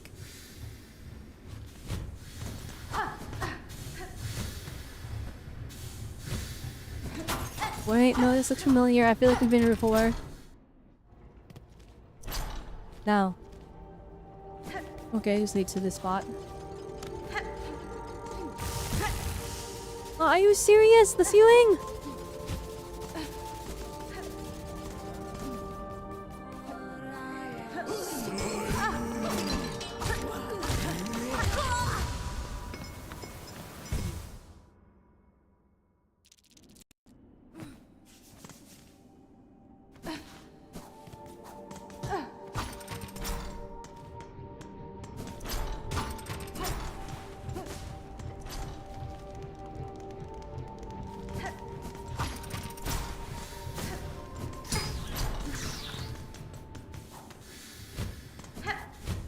Right, so... where does this go then? Oh, circle. Okay.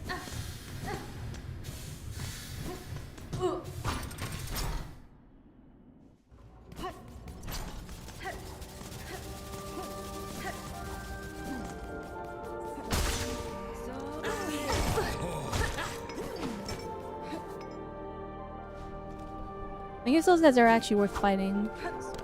Because they drop money.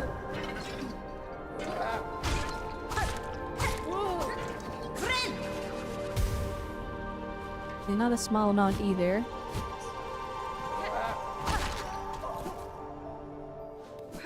Okay, we can't go in there.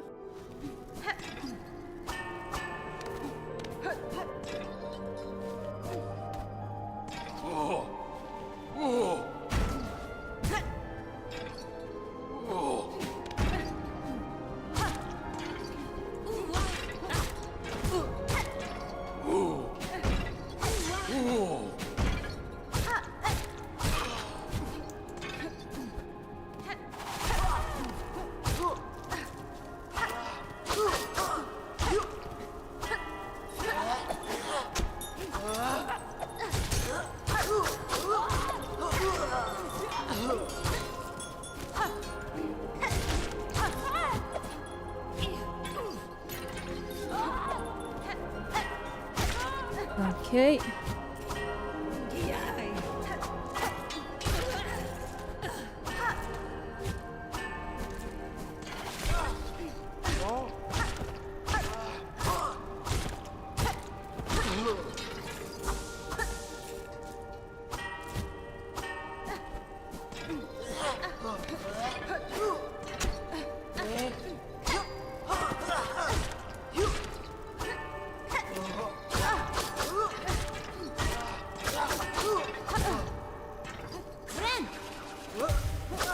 I'd very much like not to die.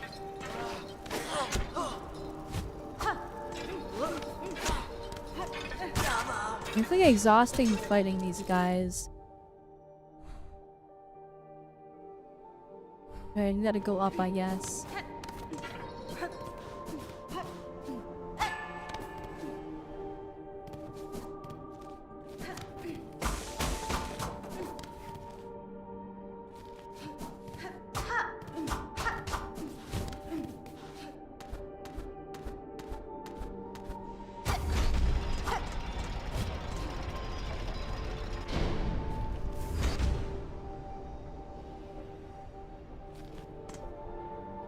Oh, I get it.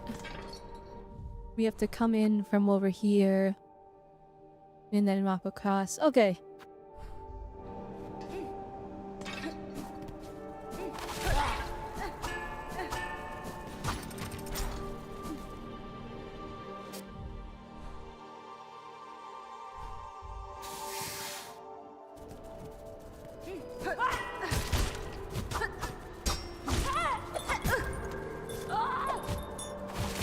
It's locked.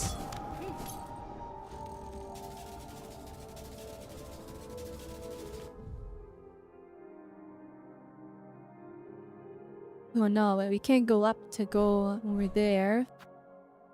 Because this is locked. Door. No, I don't want to have to go all the way around.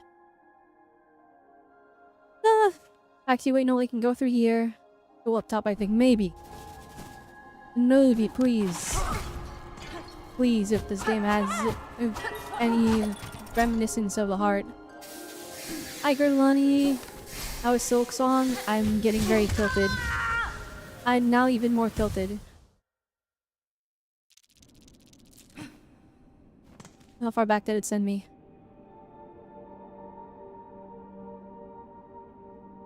Okay, maybe that's a good thing, actually.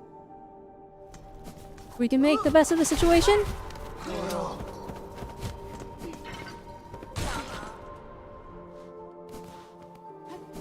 Oh yeah, Salad Dupless lost their VIP. They got a... They made a bet. And that took away their VIP badge. Lost for no reason? Actually, Vax, my bad, I'm sorry.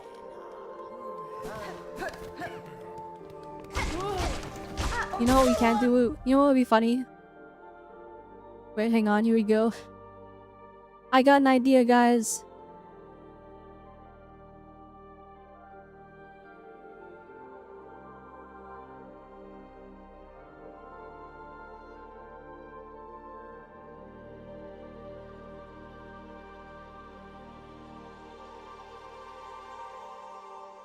Wait, let's see if it's possible. Hang on.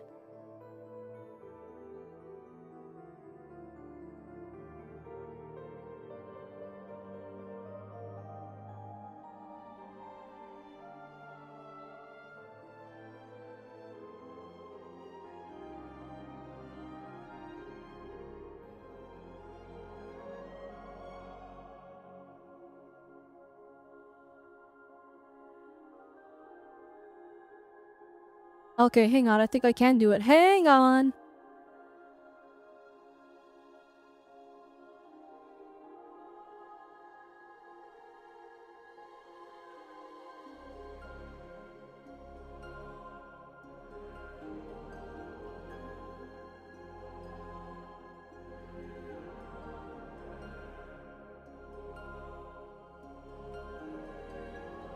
I gotta figure out how to do this.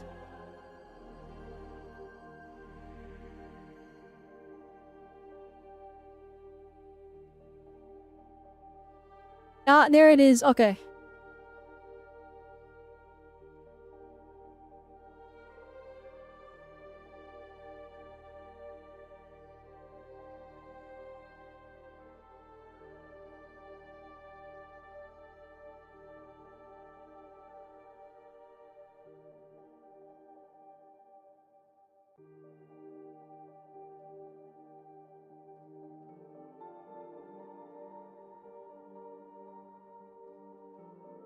I'm gonna resize that. Okay, hang on.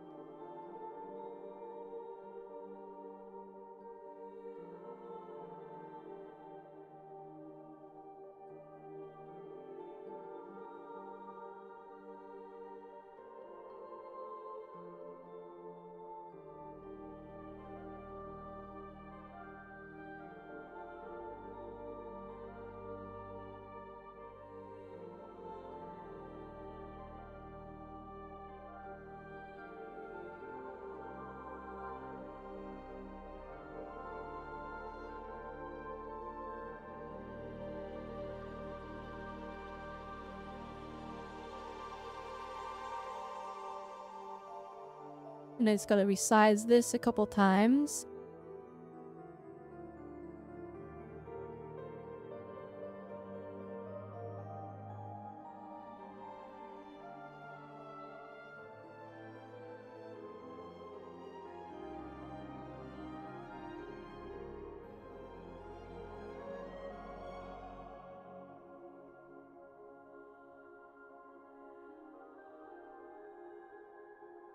Okay. Yeah, I'll even give it a discount.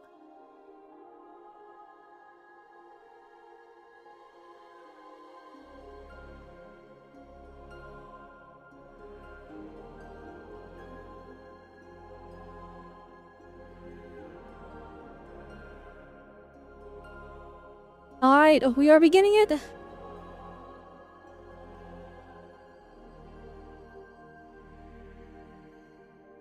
Alright, guys, I present to you the first community challenge.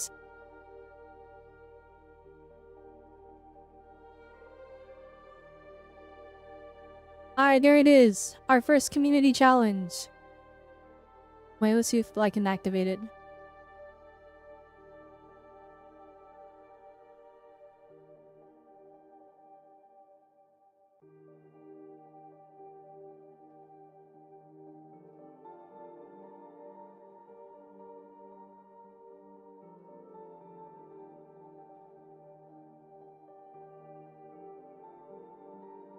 There it is. We got it.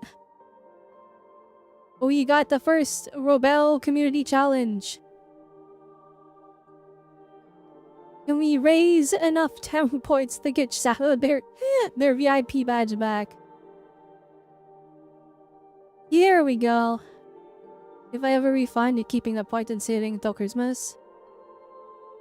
The refunds happen in the new year.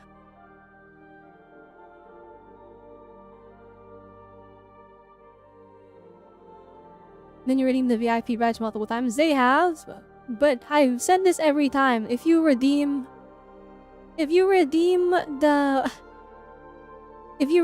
VIP badge, I'm not giving you your points back. I'm refunding everything else, but the VIP badge redeems. I've told you guys, they enter the void when you do that. It says you can't donate anymore. Wait,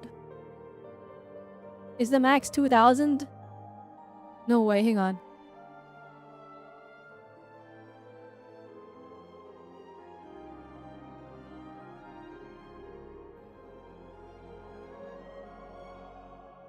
The max 2,000? I thought it was... Wait, there's a max? Thanks, Twitch. Very cool. 0 fun allowed. It's 2K per day? Oh, okay. If it's per day, then that's fine. That's okay. You guys can just lock in, I guess. And get us out of their VIP badge back. Where am I? Alright, I gotta go up. Oh, guys.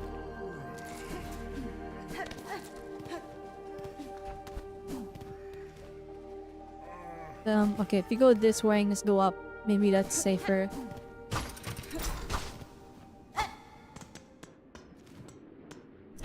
Or if you walk past the part that goes up. Oh, there it is.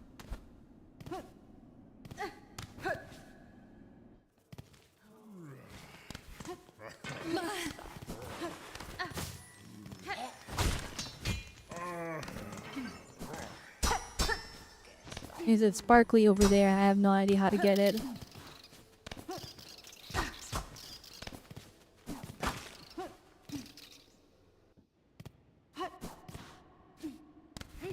If you keep it to 3 streams per week, you'll get it back in December. Oh, dang. I need that guy to not... Oh, shoot. Hang on. Oh my gosh, he ducked? Alright, I'm good.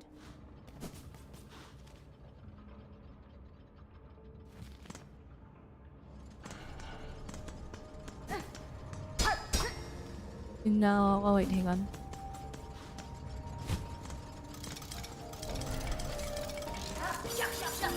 What the heck? Okay, I've never been here before.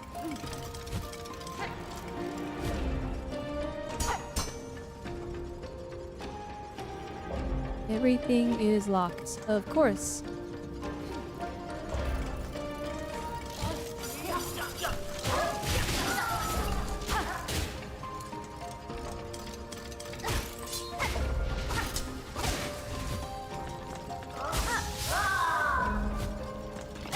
Oh, that guy's cool. Yeah, okay, never mind. He's not cool anymore. I don't like him.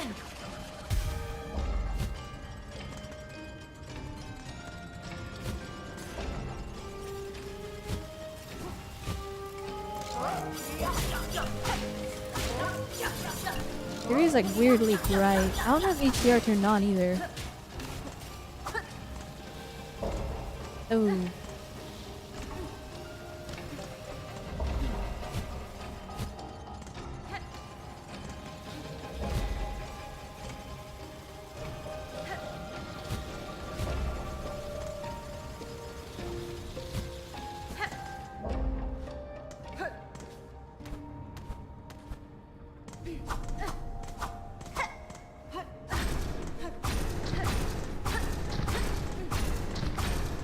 Hi, what is that? No! No.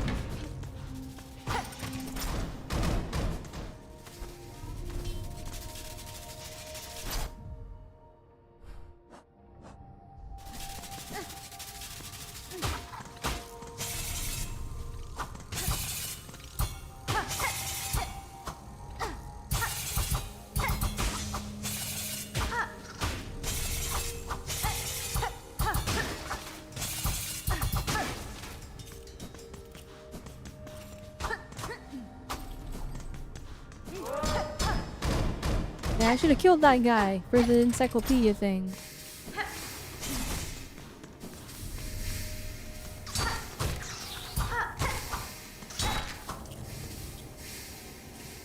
Do not send me down. It's gonna send me down. Oh no. Well, maybe not. Oh, it's one way. What?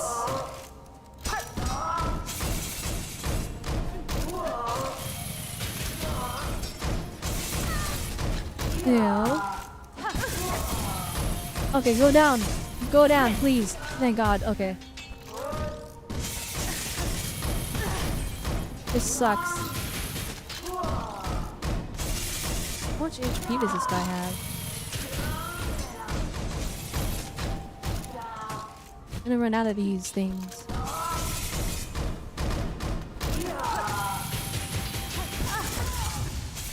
Never mind. I died.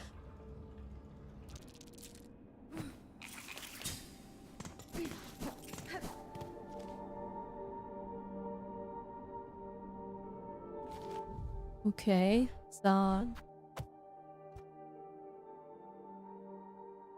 this plan failed because it was locked. No, be actually. I was on this side here, so maybe we can go on that side.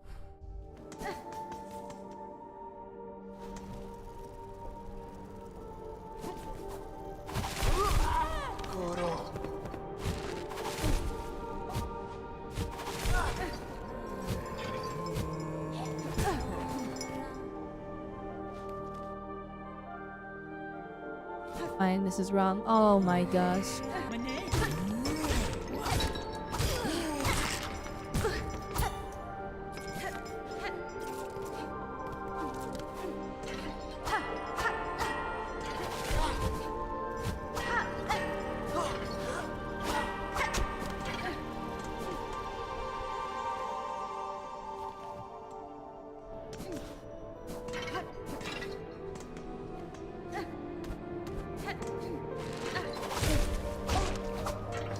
Alright, weapon, just jump off. Should we open what's where? Do you turn from the bottom? Ah, okay.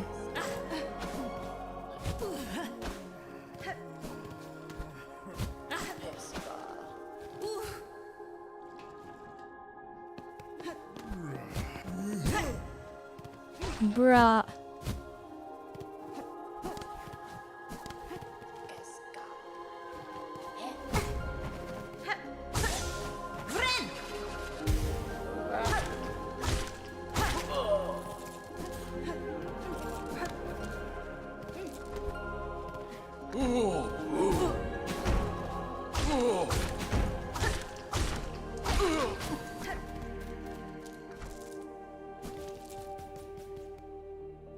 Okay, actually, maybe this way is better. Just go straight up.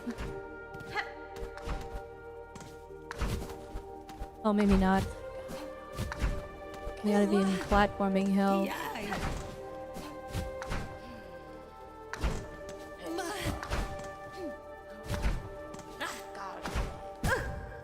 What was that? Okay.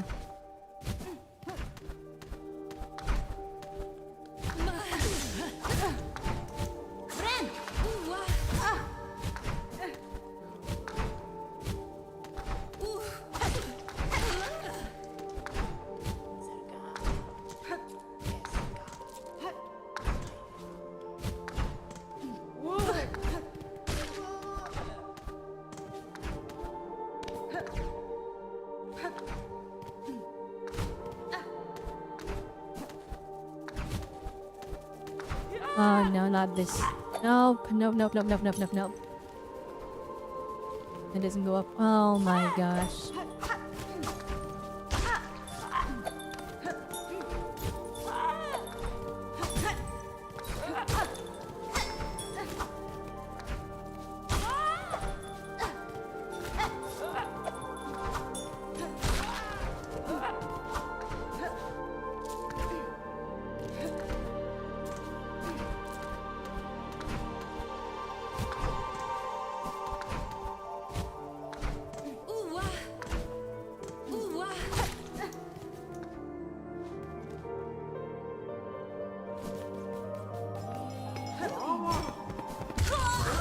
Oh, okay.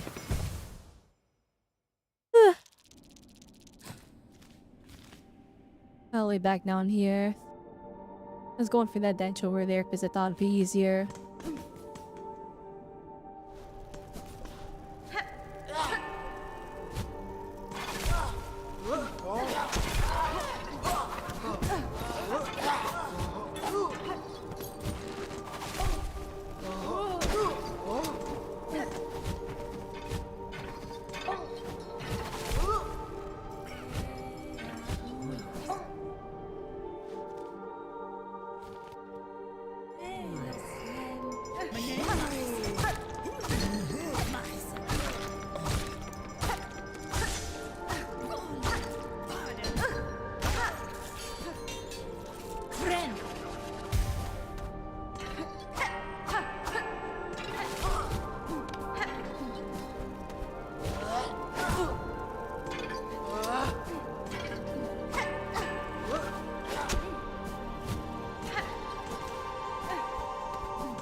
Alright, here we go. Just lock in.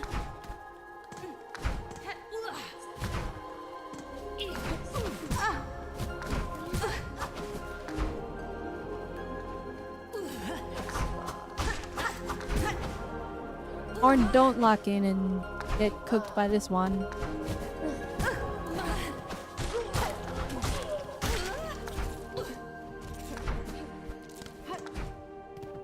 Enough to heal. Oh man. Gotta hit an enemy one time. You finished online yesterday and got 77% completion rate. That's good enough for you. Yeah, going for 100% is pretty hard in Hollow Knight because the game is pretty difficult. No, please. Oh my gosh. Oh! I don't want to play anymore! I'm not having fun! I stopped having fun like 2 hours ago actually when I started playing this game. Oh! This weapon, this sucks! I'm just trying to go from point A to point B!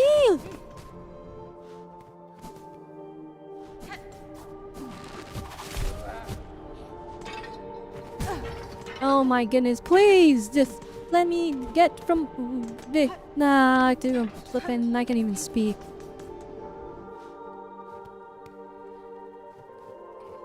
This can't be served. Yeah, I know. That's what I said. I said I stopped having fun when I started playing this game. It's like flat out. Hell, this session has been really bad.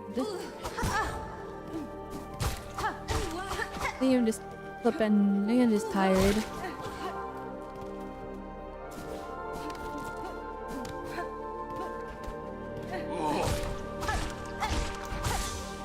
I had fun yesterday. But today it's like... I don't have the patience for this.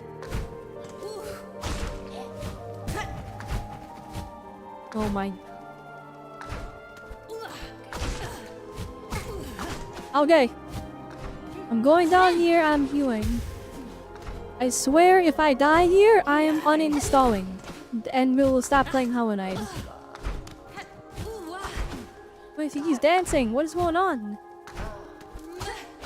Please just die. Just thank you. Thank God.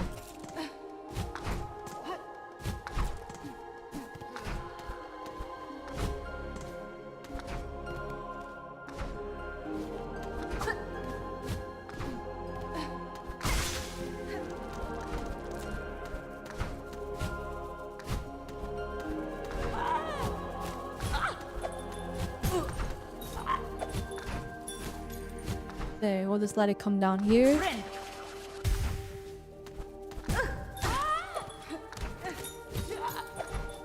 Go over here where I don't have to worry about that thing messing me up.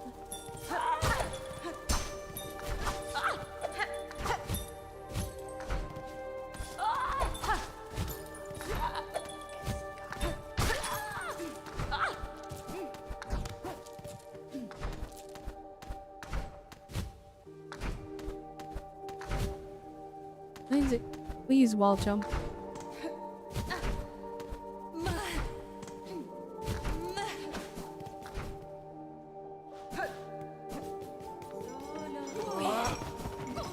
What the heck? Okay, this is fine.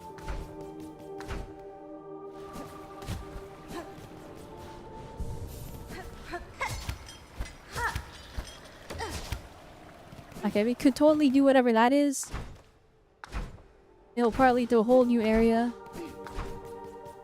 Sure, I must do it. I need to make some form of progress, because flipping this entire time we played, I feel like I made next to no progress.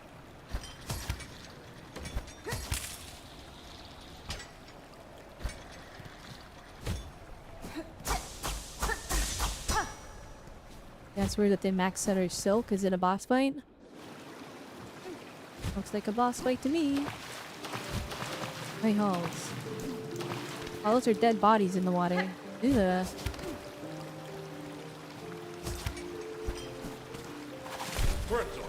One thing is, oh my gosh. What?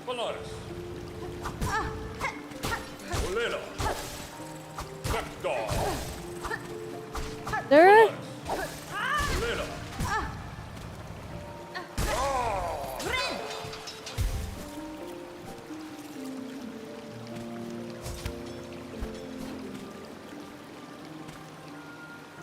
Have I gone through this lab yet? I have not. I discovered this lab and then went in there and I'm like, I don't want to die here because I don't have a bench. And I just didn't continue forward. I don't like that. No. Yeah, you can parry! You are flipping... Oh my gosh. Please no more flying enemies that can just avoid me.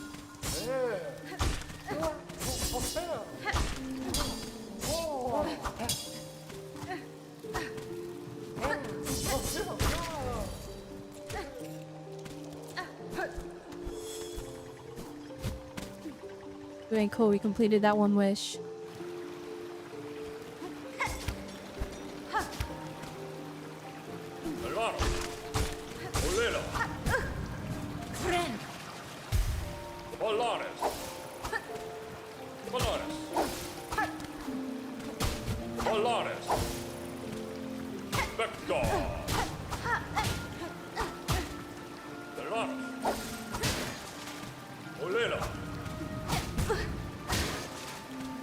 Now you can just summon more! Oh my gosh, I thought I could whittle him down!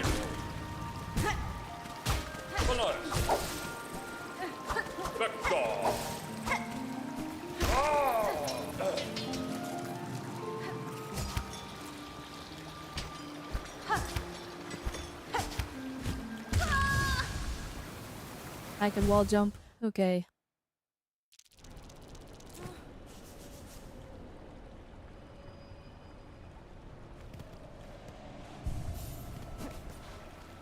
I don't feel like doing like a whole new area.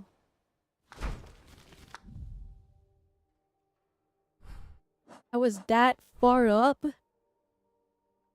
What the heck?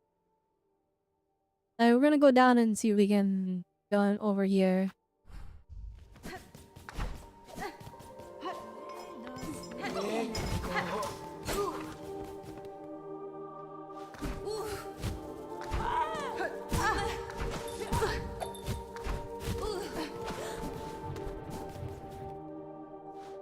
Have a good one, Gordolani. Love with the community challenge. Alright, thank you for stopping by. Oh my gosh. Okay, I'm dead. Oh, that phone was my bad. I didn't hit the attack button fast enough to bounce up. And yes, I did just forfeit all of the money that I earned. It was like only 60, it was chump change. It doesn't matter. We don't need it. It was actually probably more like 200, but it was chump change. We don't need it.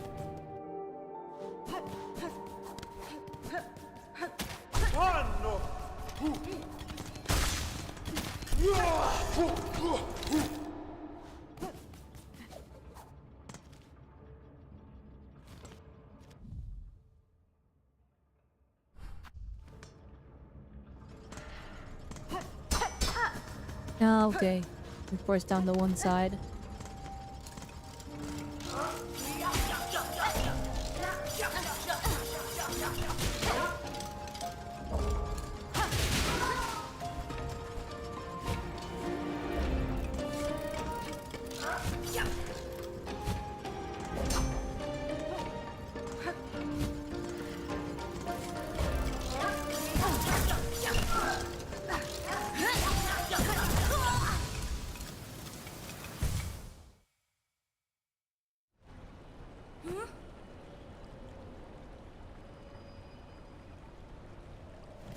Not stressed about the money.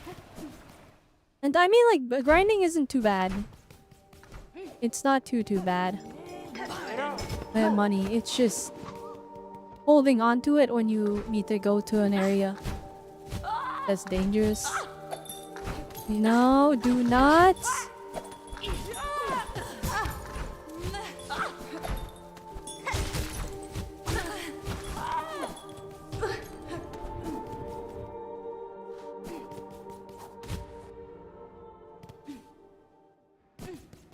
It's like getting the money is like, it's not hard. It's like getting to the spot to spend the money is hard.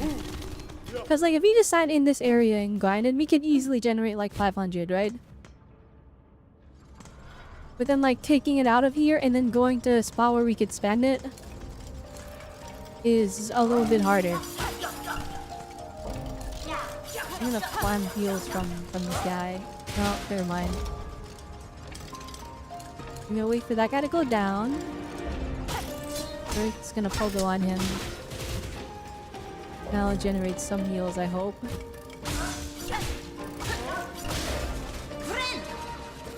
There we go, okay. Feeling a lot better.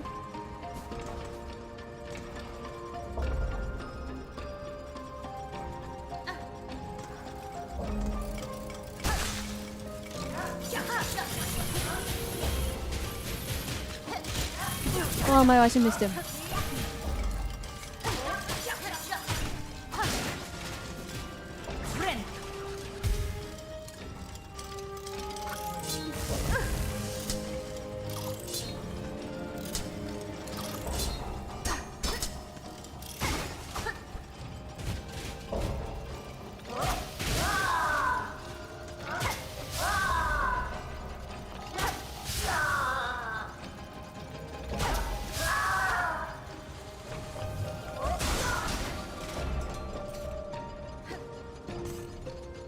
Yeah, Rimbu said there's like a U-turn at the bottom.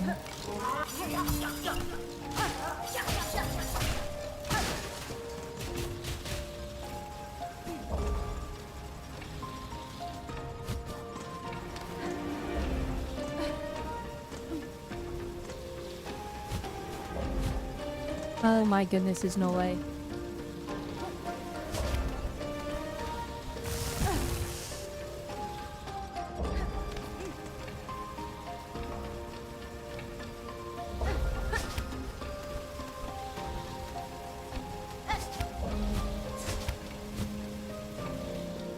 I can't heal anymore. Oh my gosh.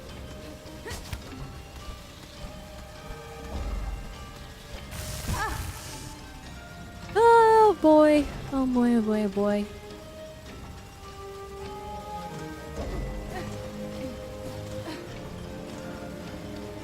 Current enemy I can go hit to get some heals.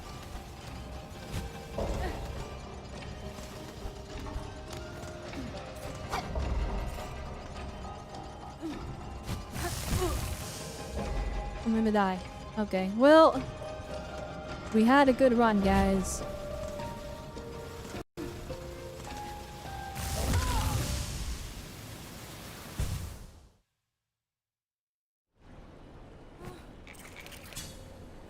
I just want to get the pale oil.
Okay.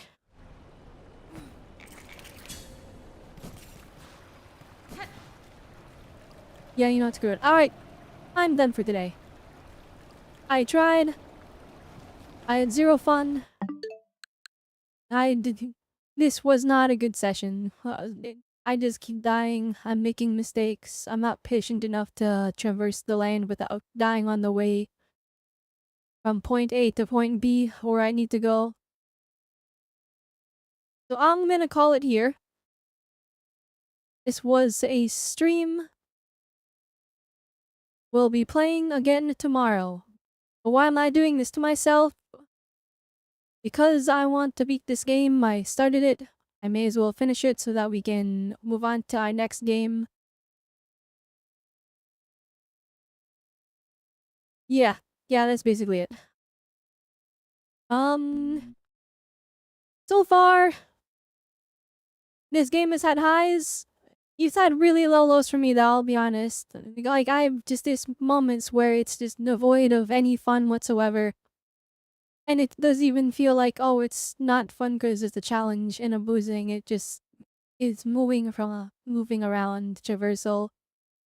Like, Hollow Knight, I feel like the beginning was a bit rough, but the second you got movement options, like, getting around the map was so much fun. But now, like, Silksong is like... It's not even like they cranked up the difficulty per se. Because, like, I feel like the bosses haven't been that rough. Like, we beat the bosses fine so far. I mean, to be fair, they were nerfed versions, so maybe they were a lot harder. But nah... Just like, traversal. It's not fun. It's like everything is acting against you. And in a Metroidvania where you go from, you explore maps, right, and it leads in circles and you go here and there and look for all these secrets. It's like, I can't even go 10 minutes without dying and being sent back. So I think I'm done for today. I extended like an extra hour and a half past where I didn't want to play anymore.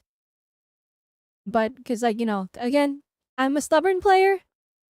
If I set myself a goal, I will sit down and work at it until if there's a goal I have to achieve, I will sit down and work at it until it is done. But this game is, with what I have currently in my tool set, I definitely feel like I'm very weak. I haven't been able to upgrade my HP since the beginning of the game.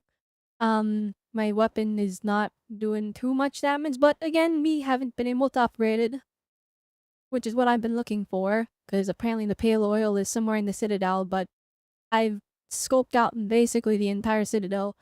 No, the map is definitely a lot larger than I think, but I've scoped out such a large amount, and I haven't even found even a glimpse or hint at it, and chat says that I'll know it when I see it.